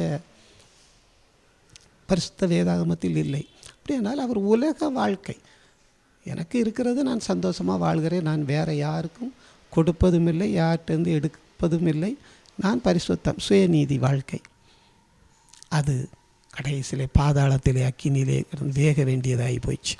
ஆம், மற்றவர்களுடைய மனதை குருடாக்குவது, இருளாக்குவது, அவர்கள் மற்றவர்களுக்கு தான தர்மம் செய்வதை, ஊழியங்களை தாங்குவதை தடை செய்கிற காரியம் சத்ருவானுடையது. ஆகவே அவன் மரணத்திலே தான் கொல்லவும், திருடவும், அழிக்கவுமே வந்தான். இந்த ஐஸ்வர்யவானுடைய வாழ்க்கையிலும் சாத்தான் அப்படியே வந்தான். அல்லேலூயா, ஆமென். இன்னும் அதே போல் இன்னொன்று பார்ப்போம். மத்தேயு 26வது அதிகாரம் 7ஆம் வசனத்திலே, ஒரு ஸ்திரீ விலையேறப்பெற்ற பரிமள தைலமுள்ள வெள்ளைக்கல் பரணியை கொண்டு வந்து அவர் போஜன பந்தியில் இருக்கும்போது அந்த தைலத்தை அவர் சிரசின் மேல் ஊற்றினாள். அந்த தைலம் விலையேறப்பெற்ற தைலம், அது பல லட்சங்களுக்கு விற்பனை செய்யக்கூடியதாக இருந்திருக்கும், உலகத்துக்கு மேன்மை கிடைத்திருக்கும். ஆனால் இந்த ஸ்திரீ அதை கர்த்தருக்கென்று அர்ப்பணிக்கிறாள். அவருடைய தலையின் மேல், சிரசின் மேல் அந்த தைலத்தை ஊற்றி அவள் அந்த முதன்மையான பங்கை பெற்றுக்கொண்டாள். அந்த கிறிஸ்து தான் எனக்கு வேணும், இந்த உலக இது, இந்த ஐஸ்வர்யம் எனக்கு வேண்டாம் என்று. அதான் மற்ற சீஷர்கள் விசனப்பட்டு சொல்லும்போது இயேசு கிறிஸ்து தெளிவாக ஒரு வார்த்தையை சொல்லுவார். இந்த சுவிசேஷம் உலகத்தில் எங்கெங்கெல்லாம் பிரசங்கிக்கப்படுமோ அங்கங்கே இவளையும் நினைப்பதற்காக இவள் செய்த இந்த நல்ல செயல் சொல்லப்படும் என்றால் மெய்யாகவே உங்களுக்கு சொல்கிறேன். கர்த்தருக்கு அது பிடிச்சிருந்தது. அப்போ அவள் இருதயத்தை கர்த்தர் பார்க்கிறார். இது விலை மதிப்பில்லாத ஒரு தைலம்தான். ஆனால் கிறிஸ்துவுக்கு முன்பாக, கர்த்தருக்கு முன்பாக அவளுக்கு அது ஒரு பெரிதாக தெரியவில்லை. அதை அவருடைய சிரசிலே ஊற்றிவிட்டாள். ஆகவே தான் இயேசு கிறிஸ்து சொல்கிறார், இந்த வேதாகமம் எங்கெங்கே பிரசங்கிக்கப்படுமோ அங்கெல்லாம் இந்த மகளையும் இந்த ஸ்திரீயையும் நினைப்பூட்டப்படும் என்று சொல்கிறாள். அதே நேரத்தில் பாருங்கள், இவள் முதன்மையான ஆசீர்வாதத்தை, அந்த பொக்கிஷத்தை பெற்றுக்கொண்டாள். அதே நேரத்தில் அந்த சத்ருவானவன் யூதாசை ஏவி விடுகிறான். அவருக்கு பாருங்கள், கட்டும் விசனம், இப்படிப்பட்ட இதெல்லாம் இவங்க இப்படி நாசப்படுத்துகிறாங்களே, நஷ்டப்படுத்துகிறாங்களே அப்படிங்கிற ஒரு இது. ஏன்னா ஒரு பணப்பையை சுமந்துட்டு தெரிஞ்சது யூதாஸ் காரியது. இப்பொழுது ஆசாரியர் இடத்தில் போய் இயேசுவை காட்டி கொடுப்பேன், எனக்கு என்ன தருவீர்கள் என்று கேட்கிறார். விலை பேசப்பட்டு விட்டது. அவர்களும் 30 வெள்ளிக்காசு கொடுப்பேன் என்கிறார்கள். ஆக இயேசு கிறிஸ்து தேவனுடைய குமாரன், இவ்வளோ அற்புத அடையாளம் செய்தவருக்கு இந்த யூதாஸ் காரியோத்து வைத்திருக்கிற மதிப்பு, விலை 30 வெள்ளிக்காசு. அந்த விலைக்கு தானே அவர்கள் கொடுப்பேன் என்று சொன்னார்கள். அந்த 30 வெள்ளிக்காசுக்காக இந்த பொக்கிஷத்தை, இந்த புதையலை, கர்த்தர் பூமிக்கு தந்திருக்கிற அந்த புதையலை அவன் விற்றுவிட்டான். எவ்வளவு பெரிய துர்ப்பாக்கியம்! 30 வெள்ளிக்காசுக்காக விற்றுவிட்டான். அவன் 12 சிஷ்யர்களோடு இருக்க வேண்டிய அப்போஸ்தலர் பட்டத்தை அதனால் இழந்தான்.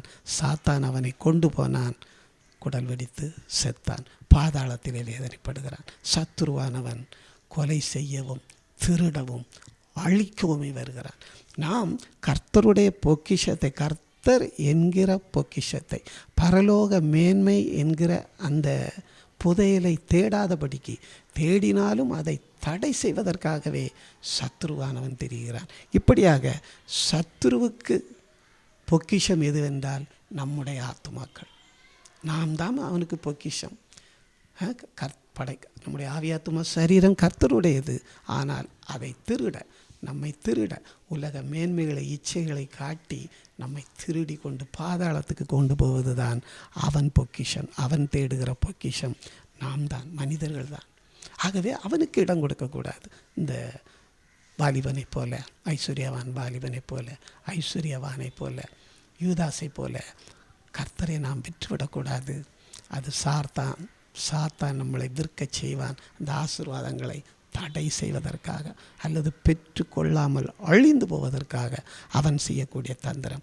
இப்படியாக சாத்தானும் இந்த உலகத்திலே கர்த்தர் படைத்த இந்த பூமியிலே பொக்கிஷங்களாகிய நம்மை அவன் தேடுகிறான், கொலை செய்ய பார்க்கிறான். அதற்கு இடம் கொடுக்கக்கூடாது. ஆமேன். மூன்றாவதாக, பொக்கிஷத்தை உலகத்திலே தேடுபவர் நம் தேவனாகிய கர்த்தர். ஆமேன். அல்லேலூயா. ஆம் அன்பானவர்களே, அவருக்கு பொக்கிஷம் வேண்டும். யார் அந்த பொக்கிஷம்? தேவன் சொல்லியிருப்பார், எரேமியா 13:11, கச்சையானது மனுஷனுடைய அறைக்கு சேர்க்கையாக இருக்கிறது போல நான் இஸ்ரவேல் குடும்பத்தார் அனைவரையும் யூதாவின் குடும்பத்தார் அனைவரையும் எனக்கு ஜனங்களாகவும் கீர்த்தியாகவும் துதியாகவும் மகிமையாகவும் சேர்க்கையாக்கி கொண்டேன், ஆனாலும் அவர்கள் செவி கொடாமல் போகிறார்கள் என்று கர்த்தர் சொல்லுகிறார். பாருங்கள், நம்முடைய குழந்தைகளை நமக்கு ஒரு மழலை செல்லும் ஒரு குழந்தை பாக்கியம் கர்த்தர் தந்து அந்த குழந்தையை நாம் கொஞ்சும் போது, நம்முடைய குழந்தைகளாக இருக்கட்டும், நம்முடைய பிள்ளைகளுடைய பிள்ளைகள் பேர பிள்ளைகளாகட்டும், நாம் அதை கொஞ்சும் போது என்ன சொல்லுவோம்? நீ தான் என் கண்ணு, நீ தான் என் தங்கம், நீ தான் என் சொத்து, நீ தான் என் உயிர். அப்படி என்று நாம் அந்த உலகத்தில் என்னென்ன மேன்மை, நம்முடைய மேன்மை எது உண்டு அவைகளெல்லாம் சொல்லி அந்த குழந்தையை நாம் தூக்கி கொஞ்சுவோம். என் எதிர்காலமே நீ தான், என் ரத்தமே, என் உயிரே நீ தாமக்கா அப்படின்ட்டு அவ்வளோ ஒரு பாசமாக அன்பாக நம்ம எவ்வளோ தூரம் முக்கியம் கொடுத்து நாம் பேசுகிறோம். இதே போன்று தான் கர்த்தரும் நம்மை எப்படி பார்க்கிறார் என்றால், அவருக்கு நாம் கச்சையாக இருக்கிறோமா. ஒரு உடை கலண்டு விழாமல் இருப்பதற்காக பெல்ட்டு கட்டுவோம் இல்லை, இதே போல் கச்சை அந்த காலத்திலே கட்டுவார்கள் எல்லா ஆண்களும். அந்த கச்சையை போல பிதாவானவர் நம்மை கட்டி கொண்டு இருக்கிறார். அவருக்கு புகழ் என்றாலே நம்மள் தான், அவருக்கு புகழ்ச்சியே நம் மனிதர்கள் தான், நாம் தான். அவருக்கு கீர்த்தி இருக்கிறது என்றால் அந்த கீர்த்தியே நாம் தான். அவருடைய மகிமை யார் என்றால் நாம் தான். அவருடைய சொத்து நாம் தான். அவருடைய உயிர் நாம் தான். எல்லாமே வரும். இந்த எரேமியா 13:12 படித்து பாருங்கள். ரொம்ப ஆழமாக கர்த்தர் சொல்லியிருப்பார். ஒரு தகப்பன் தன் பிள்ளைகள் மேல் எவ்வளோ பாசம் காட்டுகிறார், நேசிக்கிறார் என்பதை விட எத்தனையோ மடங்கு கர்த்தர் அதிலே சொல்லி அவருடைய துதியாக, அவருக்கு துதியே நம்ம தான். அப்படி அவர் கர்த்தர் பார்க்கிறார். அப்படி அவர் பார்க்கிறார். நம்ம மண்ணும் தூசியும் சாம்பலும் தான், தராசில் வைக்கப்பட்டால் வெறும் மாயை ஒன்றும் இல்லை. ஆனால் கர்த்தருடைய பார்வையிலே அவரை பொக்கிஷமாக தேடுபவர்களை கர்த்தர் அப்படி நினைக்கிறாராம், அப்படி பார்க்கிறாராம், அப்படி செயல்படுகிறாராம், அப்படி ஆசீர்வதிக்கிறாராம். இப்படிப்பட்ட அனுபவங்கள் நாம் பெற்றுக்கொள்ள வேண்டும். அப்படியானால் அவை எப்படி பெற்றுக்கொள்ள முடியும்? அதில் வசனம் சொல்லியிருக்கும், உங்களில் அவனவன் தன் சரீர பாண்டத்தை பரிசுத்தமாயும் கனமாயும் ஆண்டு கொள்ளும்படி அறிந்து. அப்போ நம்ம பரிசுத்த பாண்டம், இந்த மண் பாண்டம், மண்ணுக்கு சமமானவர்கள், இந்த பாண்டம், இந்த இருதயம் பரிசுத்தமாக இருக்கணும். கர்த்தரை எப்பொழுதும் நோக்கி தேடுகிறவர்களாக இருக்க வேண்டும்.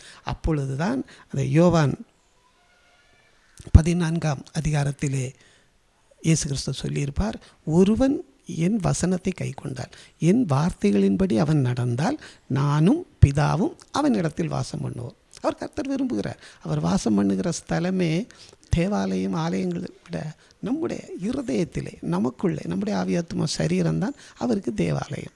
அவர் நானும் என் பிதாவும் அவனிடத்தில் வாசம் பண்ணுவோம். அப்போ நானும் பிதாவுன்னா பரிசுத்த ஆவியானவர், அவரும் பரிசுத்த ஆவியானவரும் நமக்குள் வாசம் பண்ணுவார். அப்போ நம்ம இருதயம் சுத்தமாக இருக்க வேண்டும், சிந்தனை சுத்தமாக இருக்க வேண்டும், பார்வை, பேச்சு, நடக்கை, செய்கை, மனது பரிசுத்தமாக இருக்க வேண்டும். அப்பொழுது இயேசு கிறிஸ்துவும் பிதாவும் நமக்குள் வாசம் பண்ணுவார்கள். இதுதான் கர்த்தர் நம்மை விரும்புகிறது. அப்போ அந்த முழு இருதயத்தோடு கர்த்தரை தேடினவர்கள் யார் என்று பார்த்தால் ஆபிரகாமை பாருங்கள். ஆபிரகாம் விசுவாசத்தின் தகப்பன். அவரை கொண்டு நாம் ஆசீர்வதிக்கப்பட்டிருக்கிறோம்.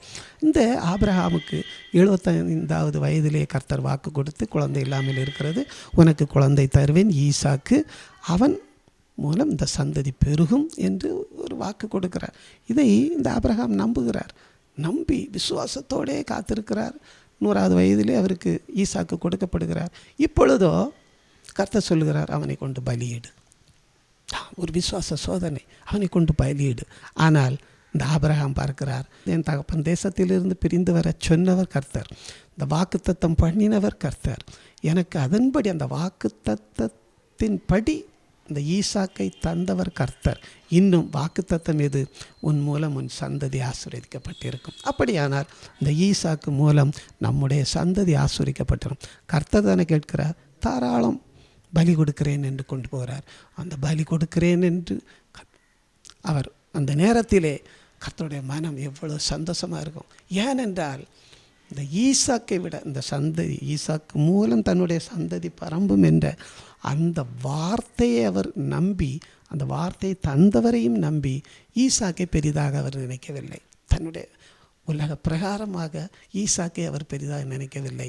வாக்குத்தத்தம் தந்தவரையே முழு மனதோடு விசுவாசித்தார். ஏனென்றால் அவர் தான், அந்த கர்த்தர் தான் இந்த ஆபிரகாமுக்கு பொக்கிஷம், புதையல். ஆகவே தனக்குரியவைகள் எல்லாவற்றையும் விற்றான். தனக்குரியவை, தன்னுடைய உயிர், ஜீவனன்னு நாம் சொல்கிறோமே, அவர் ஈசாக்கு அவருடைய ஜீவன் தானே, சொத்து தானே, அவருடைய சுகம் தானே, அவரை அந்த ஈசாக்கை, அந்த சந்ததியை கர்த்தருக்காக கொடுத்தார். எதற்காக? அந்த புதையல், பொக்கிஷம், பிதாவானவர் அவர் தான் எனக்கு வேணும், தேவர்னா எனக்கு வேணும், இது அல்ல உலக வாழ்க்கையில் அது வேண்டும் என்று. அன்பானவர்களே, இதை போலத்தான் இயேசு கிறிஸ்துவையும் தேவனானவர் யோவான் 3 சொல்லியிருக்கும். தேவன் தம்முடைய ஒரே பேரான குமாரனை விசுவாசிக்கிறவன் எவனோ அவன் நித்திய ஜீவனை அடையும்படிக்கு இவ்வளவாய் உலகத்திலே நமக்கு தந்தருளி அன்பு கூர்ந்தார். அன்பானவர்களே, தேவனும் பார்க்கிறார், நாம் தான் அவருக்கு பொக்கிஷம். எரேமியா 13:11 பார்த்தோம் அல்லவா, நாம் தான் அவருக்கு பொக்கிஷம், புதையல். ஆகவே அவர் தன்னுடைய குமாரன், எப்படி இந்த ஆபிரகாம் தன்னுடைய சந்ததி, தன்னுடைய இரத்தத்தை, தன்னுடைய மகனை, ஒரே பேரான மகனை கர்த்தருக்கு என்று கொடுத்தாரோ, அதே போல பிதாவும் தம்முடைய ஒரே பேரான குமாரனை, கர்த்தராகிய இயேசு கிறிஸ்துவை இந்த பூமிக்கு அனுப்பி, அவர் அந்த விலையேறப்பெற்ற அந்த மகனுடைய இரத்தத்தினால், இயேசு கிறிஸ்துவின் பரிசுத்த இரத்தத்தினால் விலையேறப்பெற்ற நம்மை மீட்டு கொள்வதற்காக அவர் உலகத்திலே இறங்கி வந்தார். கிறிஸ்துமஸ் பிறப்பை இதற்காகத்தான் கொண்டாடுகிறோம். நம்மை மீட்டுக்கொள்வார். உலக இரட்சகர் தாவீதின் ஊரிலே பிறந்திருக்கிறார் சொல்லப்பட்டது தூதர்கள் மூலமாக, மேய்ப்பர்கள் மூலமாக. விலையேறப்பெற்ற அவர் தம்முடைய இரத்தத்தை அனைத்தையும் அவர் கொடுத்து விட்டார். தன்னுடைய மகனை இந்த உலகத்துக்காக கொடுத்தார். காரணம், பூமியிலே இருக்கிற இந்த மனுஷன் தான் அவருக்கு பொக்கிஷம். நாம் ஒவ்வொருவரும் அவருக்கு பொக்கிஷம். மனம் திரும்புகிற ஒரு பாவி நிமித்தம் பரலோக ராஜ்யம் சந்தோஷப்படுகிறது. அந்த சந்தோஷத்தை, அப்படிப்பட்ட சந்தோஷத்தை இம்மையிலும் மறுமையிலும் நித்தியத்திலே நாம் பெற்றுக்கொள்ளும்படியாகத்தான் இயேசு கிறிஸ்து பாலகனாக உலகத்திலே வந்தார். அதிலே லூக்கா 2ஆம் அதிகாரத்தை நீங்கள் படிக்கும்போது இயேசு கிறிஸ்து பிறக்கிறார். மேய்ப்பர்களுக்கு முதல் தரிசனம் கொடுக்கப்படுகிறது. மேய்ப்பர்கள் பார்க்கிறார்கள். முதலிலே ஒரு தூதன் வந்தவுடனே கர்த்தருடைய வெளிச்சம் இந்த மேய்ப்பர்களை சுற்றிலும் பிரகாசித்தது. பாருங்கள், மேய்ப்பர்கள் இரவு முழுக்க காவல் காத்து கொண்டு இருக்கிறார்கள் தனது மந்தையை. ஆனால் இப்பொழுதோ இவர்களை சுற்றிலும் ஒரு ஒளிவட்டம். அந்த ஒளிவட்டத்துக்குள்ளே இந்த மேய்ப்பர்கள் இருந்து அந்த தூதனை பார்க்கிறார்கள், பயப்படுகிறார்கள்.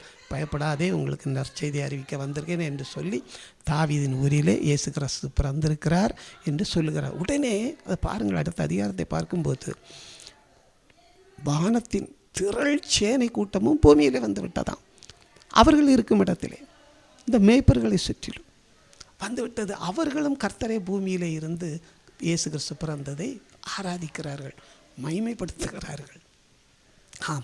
அதன் பின்பு இவர்களுக்கு இந்த தரிசனத்தை காட்டிவிட்டு இந்த தூதனும் திரள் சேனையின் கூட்டமும் பரலோகத்துக்கு மேலேறி போனார்கள் என்று இருக்கிறது. ஆம் அன்பானவர்களே, இயேசு கிறிஸ்து பிறந்தது பூமியிலே நம்மை பிரிப்பதற்காக.